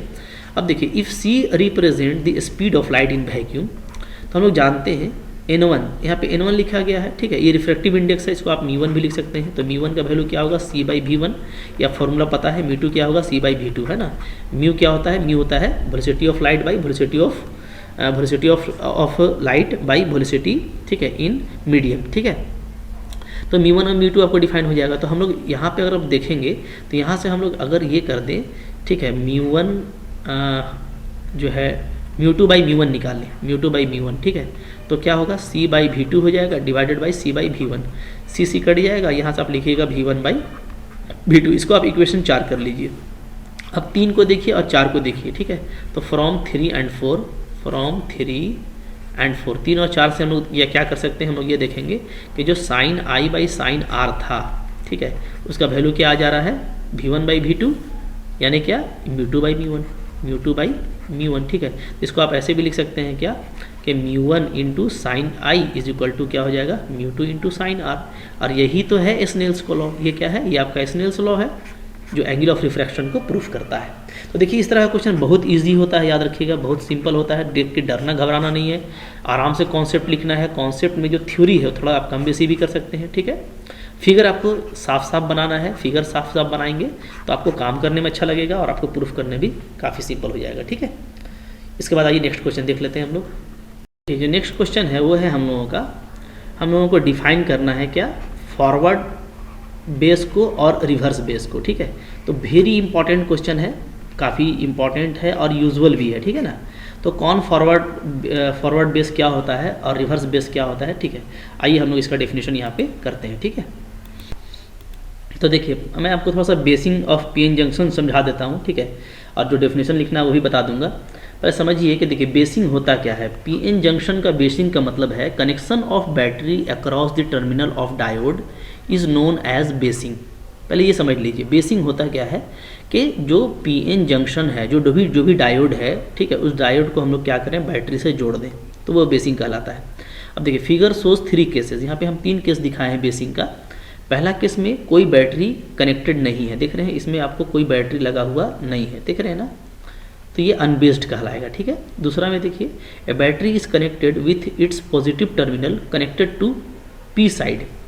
देखिएगा दूसरा में जो लगा हुआ है, तो देखिए प्लस जो है पी की तरफ है, पॉजिटिव की तरफ है, और माइनस जो है वो निगेटिव की तरफ है, ठीक है। तो इसको क्या बोलते हैं, इसको हम लोग बोलते हैं फॉरवर्ड बेस्ड, ठीक है। तो इसको हम लोग क्या बोलते हैं, and the negative terminal connected to the N side, ठीक है। एंड इज कॉल्ड, इसको हम लिख देते हैं, इसको क्या बोलते हैं, इसको हम बोलते हैं इज कॉल्ड फॉरवर्ड बेस्ड, ठीक है। ग्राफ भी आप दिखा सकते हैं बगल में, बहुत अच्छा है, दिखा देंगे तो चलिए।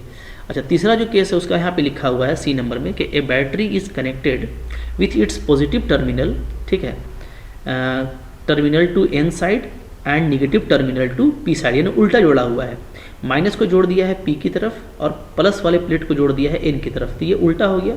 इसको हम लोग बोलेंगे क्या, रिवर्स बेस्ड, ठीक है।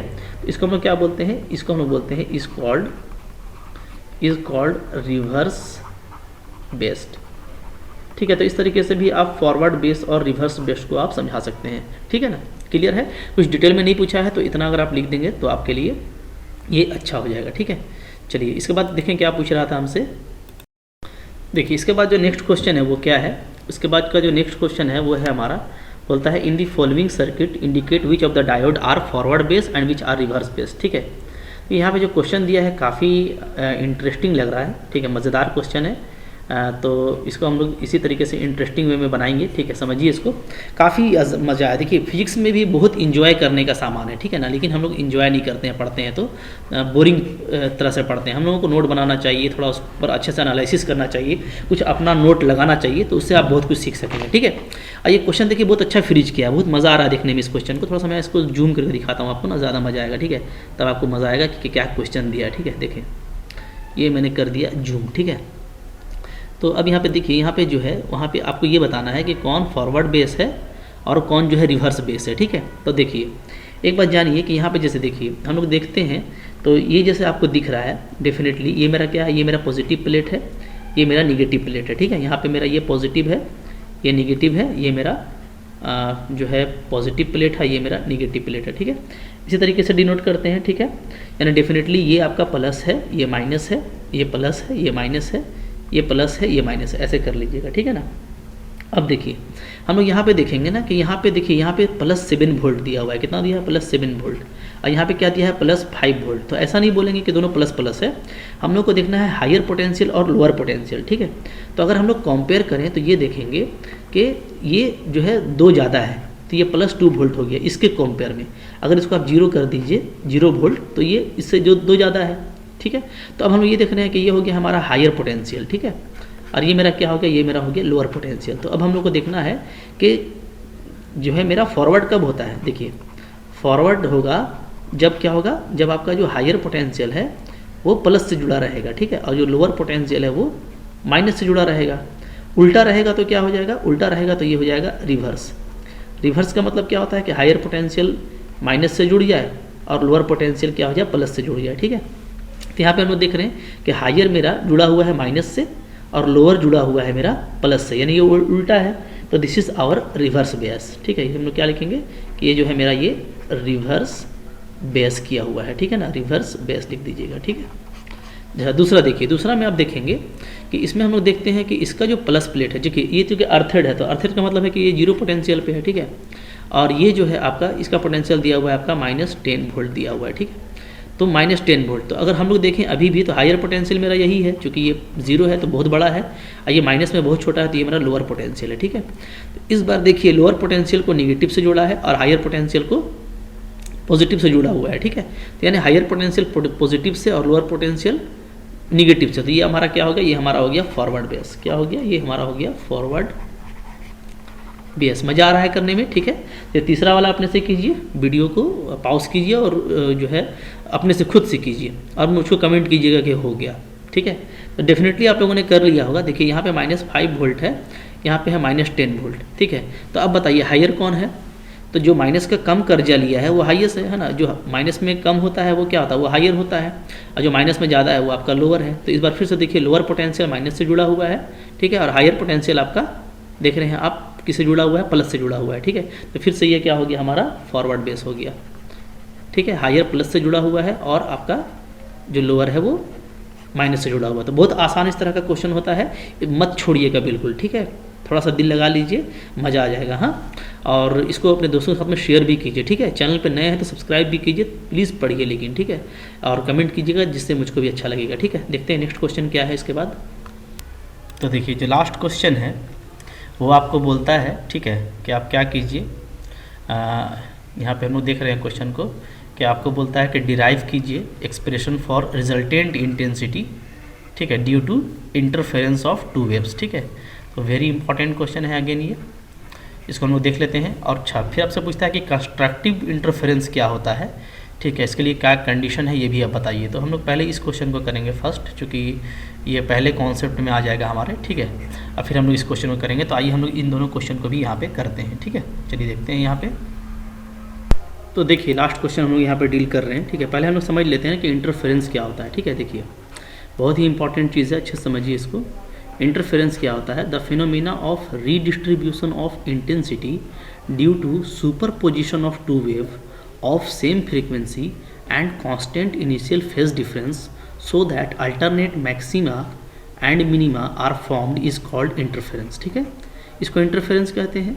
The position of maximum intensity are called maxima while those of minimum intensity is called minima, ठीक है। अब देखिए, तो यहाँ पे अगर हमको मैक्सिमा मिलेगा ना तो हम लोग उसको कंस्ट्रक्टिव इंटरफेरेंस बोलेंगे, ठीक है। तो हमको जो पूछा था, तो आप यहाँ तक लिखिएगा पहले, ठीक है, एंड लिखिएगा एंड, ठीक है, फिनोमिना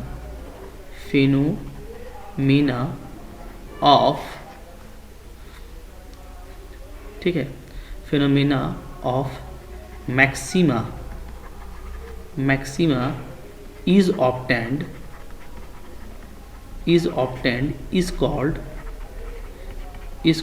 कंस्ट्रक्टिव इंटरफेरेंस, ठीक है। इसी को हम लोग क्या बोलते हैं? कंस्ट्रक्टिव इंटरफेरेंस बोलते हैं, समझ लीजिए अच्छे से, ठीक है। यानी अगर आपको मैक्सिमम मिलेगा तो वो क्या होगा? कंस्ट्रक्टिव इंटरफेरेंस कहलाएगा। और अगर मिनिमम मिलेगा तो हम लोग उसको क्या बोलेंगे? उसको हम लोग बोलेंगे डिस्ट्रक्टिव इंटरफेरेंस, ठीक है। एंड दोज फॉर मिनिमा, ठीक है, इज कॉल्ड, तो हम लोग क्या बोलेंगे? इसको हम लोग बोलेंगे डिस्ट्रक्टिव इंटरफेरेंस, ठीक है, लिख लीजिएगा। तो अब देखिए इसके बाद आपको बोला था कि आप दो कंडीशन बताइए जब हमारा कंस्ट्रक्टिव इंटरफेरेंस आपको मिलता है, या कंडीशन लिखिए, ठीक है। तो कंडीशन देखिए आप यहाँ पे लिख दीजिएगा ऐसे करके। कंडीशन क्या होगा? कंडीशन ऑफ कंस्ट्रक्टिव इंटरफेरेंस, ठीक है, यानी वो कंडीशन जिसमें आपको मैक्सिमा मिलेगा, ठीक है, क्या होगा? इज फेज डिफरेंस जो होता है मेरा, ठीक है, फेज डिफरेंस क्या होना चाहिए? वो मेरा 0 होना चाहिए, ठीक है, या इवन मल्टीपल ऑफ पाई होना चाहिए, और इवन मल्टीपल ऑफ पाई, ये हम प्रूफ भी करेंगे कि इवन मल्टीपल ऑफ पाई का मतलब क्या है, यानी 2 पाई हो, ठीक है, 0 हो या तो 2 पाई हो, 4 पाई हो, ठीक है। इस तरह का अगर होगा तो आपको क्या मिलता है? आपको सिर्फ मैक्सिमम मिलता है, और इसी को हम लोग क्या बोलते हैं? कंस्ट्रक्टिव इंटरफेरेंस बोलते हैं, ठीक है। तो ये पहला, ये जो दूसरा क्वेश्चन था ना, उसका आंसर आप यहाँ से जो है यहाँ तक पूरा लिख दीजिएगा, ठीक है। यहाँ तक लिखिएगा पूरा, पहले इंटरफेरेंस को डिफाइन कीजिएगा, फिर यहाँ पे कंस्ट्रक्टिव को डिफाइन कर दीजिएगा, ठीक है। डिस्ट्रक्टिव नहीं पूछा है तो इसको आप छोड़ दीजिएगा, ये आपको बता दिए हम नॉलेज के लिए, ठीक है। और फिर यहाँ पे आप कंडीशन लिख दीजिएगा, ठीक है। अब आइए जो हमको फर्स्ट क्वेश्चन करना था, जिसमें हमको इंटेंसिटी फाइंड आउट करना है, तो वो भी बहुत इंपॉर्टेंट है। देखिए हम लोग उसको यहाँ पे कैसे करते हैं, ठीक है। चलिए आइए देखते हैं। देखिए इंटेंसिटी फाइंड आउट करने के लिए हमको यहाँ से स्टार्ट करना है, ठीक है, थ्योरी ऑफ इंटरफेरेंस यहाँ से, ठीक है। देखिए सपोज करते हैं कि 2 कोहेरेंट वेव मेरा ट्रेवल करता है सेम डायरेक्शन में एलोंग ए स्ट्रेट लाइन, ठीक है। The frequency of each wave is ओमेगा/2 पाई एंड एम्पलीट्यूड हम लोग ले लेते हैं वेव का A1 और A2 रिस्पेक्टिवली, ठीक है। तो किसी टाइम t में जो उनका जो है इक्वेशन बनेगा y1 और y2, जो उनका डिस्प्लेसमेंट का इक्वेशन बनेगा with the phase difference phi, वो क्या बनेगा, वो ये बनेगा, ये आप जानते हैं, ठीक है। इसको आपको थोड़ा याद भी रखना है, ठीक है। चलिए अब आगे देखिए, इसके बाद जब हम लोग सुपर पोजिशन करेंगे, जाहिर सी बात है दोनों आपस में कहीं ना कहीं पर जा कर के मिल जाता है, ठीक है। इस तरीके से देखिए वेव आपका प्रोपागेट हो रहा है, ठीक है, और ये फिर कहीं ना कहीं जा कर के आपका क्या हो जाएगा, कहीं ना कहीं जा कर के आपका मिल जाएगा, ठीक है। तो जब ये मिलेगा तो हम लोग क्या करेंगे, वहाँ पे जब सुपर पोजीशन हो जाएगा तो जो रिजल्टेंट डिस्प्लेसमेंट है वो कैसे मिलता है, तो y इज इक्वल टू, दोनों को जोड़ देंगे, y1 प्लस y2, ठीक है। y1 का वैल्यू रख दीजिए, y2 का वैल्यू भी रख दीजिए, ठीक है। अब देखिए, चूँकि हम लोग ये जानते हैं ट्रायगोनोमेट्री से कि साइन a प्लस बी का फॉर्मूला क्या होता है, sine a cos b plus cos a sine b, ठीक है। तो ये फॉर्मूला यहाँ पे अप्लाई कर दीजिए, यहाँ पे पुटअप कर दीजिए, ठीक है। जब पुटअप कर देंगे तो हमको देखिए y का वैल्यू क्या आ जाएगा, बिल्कुल मैथमेटिकल है, बहुत सिंपल है, निकालते जाइए, ठीक है। तो y का देखिए वैल्यू आ जाता है, यहाँ पे मैं निकाल देता हूँ, therefore y is equal to आ जाएगा A1 sine omega t plus, ठीक है, A2 sine omega t cos phi, ठीक है, प्लस फिर A2 देखिए दोनों में मल्टीप्लाई होगा तो ये हो जाएगा A2 cos omega t sine phi, ठीक है। अब देखिए इसको हम ना थोड़ा सा स्टैंडर्ड फॉर्म में लिखेंगे, तो देखिए हम लोग इसको कैसे लिखने वाले हैं, ठीक है। हम लोग इसको लिखेंगे, हम लोग इसको देखिए, इसको हम लोग जो है साइन ओमेगा टी इस तरह के फॉर्म में लिखेंगे, ठीक है ना। तो साइन ओमेगा टी और कॉस ओमेगा टी, ठीक है, ठीक है। यहाँ पे एक कॉस ओमेगा टी होगा, बी कॉस ओमेगा टी, तो हम लोग इस फॉर्म में लाएंगे। देखिए हम क्या करेंगे इसके बाद आप A1 plus A2 cos phi को आप अलग कर दीजिए, तो देखिए साइन ओमेगा टी यहाँ से कॉमन निकल जाएगा, तो ये आपका आ जाएगा साइन ओमेगा टी, ठीक है, प्लस फिर यहाँ से A2 और साइन फाई को अलग कर देंगे, A2 और साइन फाई को, ठीक है। तो क्या बचेगा मेरा कॉस ओमेगा टी, ठीक है। अब देखिए मेरा ये इस फॉर्म में आ गया, देखिए डेफिनेटली, हाँ। तो ये जो फॉर्म है ना, A sine omega t plus B cos omega T, इसका मैक्सिमम वैल्यू क्या होता है, तो देखिए लिखा हुआ है एज, यहाँ से लिखिएगा as the maximum value of this A sine omega t plus B cos omega t, वो मेरा सिंपली ये होता है, ठीक है, A square plus B square, ठीक है। इसलिए कि मैक्सिमम वैल्यू आप निकालिएगा तो कैसे निकालते हैं मैक्सिमम वैल्यू हम लोग, ठीक है। जब हम लोग दोनों का मैक्सिमम वैल्यू निकालते हैं तो A square plus B square आता है, मैथमेटिकली से हम लोग डिवाइड करेंगे तो मेरा पूरा जो है साइन या कॉस में चेंज हो जाएगा, ठीक है। और साइन या कॉस का मैक्सिमम वैल्यू 1 होता है, तो याद रखिएगा इसका जो मैक्सिमम वैल्यू है वो इतना होता है, A square plus B square. ये मैथमेटिकल है, इसको एक लॉन्ग टर्म से भी हम लोग जा सकते थे, लेकिन आपको एक सिंपल तरीका से हम लेके जा रहे हैं, तो ये रिजल्ट याद रखिएगा, as the maximum value of this value is equal to root this one. तो अगर इसका ये होता है तो मैक्सिमम वैल्यू ऑफ y, जो मेरा ये जो y है, इसका मैक्सिमम वैल्यू क्या हो जाएगा, इसका स्क्वायर ले लेंगे प्लस इसका स्क्वायर ले लेंगे, ठीक है। तो इसका मैक्सिमम वैल्यू देखिए कैसे हो जाएगा, हम आपको निकाल के दिखाते हैं, ठीक है। तो यहाँ पे देन ऐसे कीजिएगा आप y, ठीक है, मैक्सिमम वैल्यू ऑफ y कैसे निकलेगा, ठीक है। तो मैक्सिमम वैल्यू ऑफ मेरा y निकल जाएगा मैक्सिमम, ठीक है, अच्छा। So maximum value of y is given by amplitude of resultant disturbance is a, ठीक है। देखिए मतलब y मेरा मान लीजिए ना कि ये आ जाता है, ठीक है, क्या आ जाता है, y मेरा सपोज कर लीजिए कि ये आता है A sine omega t plus phi, ठीक है, ये आ जाता है। तो अगर मेरा ये आ जाता है y का वैल्यू, तो इस a का वैल्यू क्या मिलेगा, तो इस a का वैल्यू जो है सिंपली हमको मिलेगा, ठीक है। देन a बराबर क्या होगा, याद रखिएगा, then a is equal to होगा रूट अंडर, ठीक है, ये वाला A1 plus A2 cos phi का whole square, A1 plus A2 cos phi का होल स्क्वायर, ठीक है, और प्लस A2 साइन फाई का होल स्क्वायर, ये होगा, ठीक है। डेफिनेटली इस फॉर्मूला से यही होगा, है ना। अगर हम लोग इसका मैक्सिमम वैल्यू निकालना चाहते हैं इसके एम्पलीट्यूड का, तो ये फॉर्मूला लगाएंगे। तो यहाँ पे अगर मेरा कैपिटल A है, आ जाता है मैक्सिमम एम्पलीट्यूड, तो उस A का वैल्यू सिंपली इसका स्क्वायर और इसका स्क्वायर कर दीजिएगा, ठीक है। तो देखिए यहाँ से खोलिएगा ना तो ये A स्क्वायर आ जाएगा, ठीक है, A2 cos square phi, A2 sine square phi, आपको A2 स्क्वायर मिलेगा और इसका मिल जाएगा 2A1 A2 कॉस फाई, ठीक है, ये आ गया।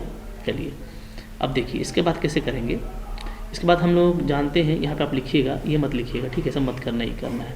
अब आप लिखिएगा कि सिंस ये होता है कि जो इंटेंसिटी होता है वो एम्पलीट्यूड के स्क्वायर के प्रोपोर्शनल होता है, ये बात याद रखिएगा, ठीक है। तो हम लोग क्या करेंगे, यानी हमको जो मेरा इंटेंसिटी होता है वो क्या होता है, के ए स्क्वायर होता है, ठीक है। तो यहाँ से अब आप ए स्क्वायर का वैल्यू यहाँ पे डाल दीजिए, ए का स्क्वायर करेंगे तो ये स्क्वायर रूट आपका हट जाएगा, तो देखिए आपका ये चला आएगा, ठीक है। अब हम लोग इसको यहाँ से ये लिख सकते हैं, ठीक है, देखिए ध्यान दीजिए, हाँ क्यों कि आप देखिएगा यहाँ से हम लोग ये देखेंगे कि I1 का स्क्वायर क्या हो जाएगा मेरा, तो के A1 स्क्वायर हो जाएगा, I2 का स्क्वायर क्या हो जाएगा, के A2 स्क्वायर हो जाएगा, ठीक है। तो A1 का स्क्वायर की जगह पे हम लोग क्या लिखेंगे, अच्छा यहाँ पे तो स्क्वायर नहीं है ना, थोड़ा सा ध्यान दीजिएगा, चलिए तो क्या आ जाएगा बताइए, तो यहाँ से हम लोग का ये आ जाएगा I1 इज इक्वल टू के A1 square, I2 is equal to के A2 स्क्वायर, चूँकि I इक्वल टू के स्क्वायर है, ठीक है। तो यहाँ से आप के A1 स्क्वायर को हटा करके लिख दीजिए I1, देखिए लिख दिया, फिर के से मल्टीप्लाई कीजिए A2 स्क्वायर, तो के A2 स्क्वायर को हटा करके क्या लिख देंगे हम लोग I2, ठीक है, लिख दिया। और जो 2A1 A2 है, तो देखिए तो के तो सब में है आपका, ठीक है, तो हम लोग यहाँ पे जैसे 2A1 A2 का टर्म को कैसे लिख सकते हैं, आगे में के भी है, तो देखिए इसको ऐसे कीजिएगा 2 रूट के A1, ठीक है, ऐसे कर लीजिएगा, एक मिनट, ऐसे ऐसे, ठीक है, ऐसे कर लीजिएगा, कैसे, के रूट के इंटू A1 और रूट के इंटू A2, मतलब A1 A2 आपका रूट में नहीं है, ठीक है, तो रूट के मेरा के आ जाएगा। तो अब देखिए रूट के A1 क्या आ जाएगा, यहाँ से अगर हम स्क्वायर हटाते हैं तो रूट के A1 मेरा आ जाएगा सिंपली क्या, रूट I1, और ये आ जाएगा आपका रूट I2 यहाँ से, तो यहाँ पे ये वही यूज़ किया गया। तो ये जो आया ना, यही मेरा इंटेंसिटी का रिजल्ट आया, यही वेरी इंपॉर्टेंट है, याद रखना, ठीक है। यहाँ पे देखिए बता दिए कैसे आया। अच्छा अब देखिए, अब आपको अगर इंटेंसिटी मैक्सिमम चाहिए तो मैक्सिमम यानी कंस्ट्रक्टिव, ठीक है, यही हम लोग शुरू में पढ़े थे कि कंस्ट्रक्टिव जो इंटरफेरेंस है वो कब मिलता है, जब मेरा cos फाई मैक्सिमम हो, यानी ये मेरा अगर मैक्सिमम होगा तो हमको पूरा वैल्यू मैक्सिमम मिलेगा, ठीक है। तो ये मैक्सिमम कब होगा, तो आपको पता है कि cos फाई का मैक्सिमम वैल्यू कितना होता है, 1 होता है, ठीक है। और 1 कब होगा, जब फाई आपका 0 होगा या 2 पाई होगा या 4 पाई होगा, यानी फाई आपका प्लस माइनस 2n पाई होगा, ये आप कह सकते हैं, ठीक है। अच्छा इसका वैल्यू हम लोग जब रख देंगे, अब ये देखिए यहाँ पे आप पार्ट डिफरेंस बताया गया है, इसका ज़रूरत नहीं है अभी, ठीक है। तो जब हम लोग इसको रख देंगे देन क्या हो जाएगा, डायरेक्ट आप यहाँ से लिखिएगा cos फाई इक्वल टू 1, तो देन आपका जो I है उसका वैल्यू क्या आ जाता है, आपका वैल्यू आ जाएगा I1 plus I2 plus 2 root I1 I2, इसलिए कि cos फाई तो आपका 1 हो गया। तो यहाँ से ये जो I हमको मिला, ये क्या मिला हमको, I ऑफ मैक्सिमम मिल गया। और ये अगर आप देखिएगा तो ये क्या है, ये nothing but root I1 plus root I2 का होल स्क्वायर है, इसको अगर आप खोलेंगे तो यही आएगा, ठीक है। और बल्कि ये क्या है, तो ये आप देखिएगा एम्पलीट्यूड A1 प्लस A2 का होल स्क्वायर है, चूँकि क्या होता है, हम ऊपर देखें कि I जो है वो प्रोपोर्शनल है A का स्क्वायर का, यानी क्या, यानी आपका जो रूट I है वो प्रोपोर्शनल है A का, ठीक है। तो इस तरीके से ये मेरा I मैक्सिमम आ गया। हाँ, तो यहाँ पे आपको एक बात और लिख देना है, क्या कि I मेरा जो है मैक्सिमम होगा, ठीक है, at those point where path difference is an integral multiple of lambda, ये आप यहाँ से देख सकते हैं। अभी इसकी ज़रूरत नहीं था क्योंकि हम लोग सिर्फ फेस डिफरेंस में बात कर रहे हैं, ठीक है। And maximum intensity is greater than sum of 2 intensity, देख रहे हैं यहाँ पे आपको दिख रहा है, ठीक है। These points are called point of constructive interference और इंटरफेरेंस मैक्सिमा, ठीक है, ये हो गया। अब देखिए मिनिमा कब मिलता है, तो मिनिमा कब मिलता है, तो जब मेरा कॉस का वैल्यू मिनिमम होगा। तो कॉस का वैल्यू मिनिमम कब होता है, जब ये -1 होता है, और ये कब होता है, जब आपका एंगल पाई होगा, 3 पाई होगा, 5 पाई होगा, ठीक है। और अगर हम लोग cos फाई का वैल्यू रख देंगे माइनस रखेंगे तो हमारा I मिनिमम का वैल्यू क्या आ जाएगा, देखिए ये आ जाएगा, cos फाई का वैल्यू -1 रख दिए, यानी हम इसको फिर ऐसे लिख सकते हैं, ठीक है। तो ये आपका हो गया मिनिमा का वैल्यू, वो आपका हो गया ऊपर का मैक्सिमा का वैल्यू। तो यही करना है एग्जाम में, ठीक है, बिल्कुल अच्छे से कीजिए, अच्छे से नोट कीजिए, ठीक है, बिल्कुल सिंपल चीज़ है, आप इसको पढ़े भी होंगे और आज भी आपको आई होप समझ में आ गया होगा, ठीक है। तो बहुत अच्छे से तैयारी करना है आपको, सोचना नहीं है, ठीक है। तो थोड़ा सा रिवीजन कर लीजिएगा बढ़िया से, तो आपका एग्ज़ाम में 35 का है तो 35 ओवर 35 आपको ज़रूर आएगा, ठीक है, ओके। तो लगे रहिए, ठीक है, इसी तरीके से हम लोग जो है लगे रहेंगे तो हमारा बिल्कुल 100% रिजल्ट आएगा। और फिजिक्स काफ़ी इंपॉर्टेंट चैप्टर है, आप बिल्कुल इसमें सारे सेट्स को करके रखें, ठीक है। अगर आप 1 2 3 4 सारा सेट कर लेते हैं ना, तो आपका 100% क्वेश्चन नहीं छूटेगा, कोई क्वेश्चन नहीं छूटेगा, आपका सब क्वेश्चन बन जाएगा। तो मैंने मैथ्स का भी सारा सेट दिया हुआ है, ठीक है। अब बहुत अच्छे से समझाया है सारे सेट को, और सारे सेट से ही क्वेश्चन आएंगे, तो दोनों को जरूर कीजिए, ठीक है। और सिर्फ अभी का नहीं, ये तो आपका सेकेंड टर्म चल रहा है ना, याद रखिएगा। हाँ, टर्म 2 और टर्म 1 दोनों हमको देना है, ठीक है। तो टर्म 1 के भी सारे वीडियोज़ हैं फिजिक्स के और मैथ्स के, तो आपको सब कुछ देखना है, ठीक है। सब कुछ देखिए, दोस्तों साथ में शेयर भी कीजिए, और अगर नए हैं तो सब्सक्राइब भी जरूर कीजिएगा, ठीक है। Thank you very much.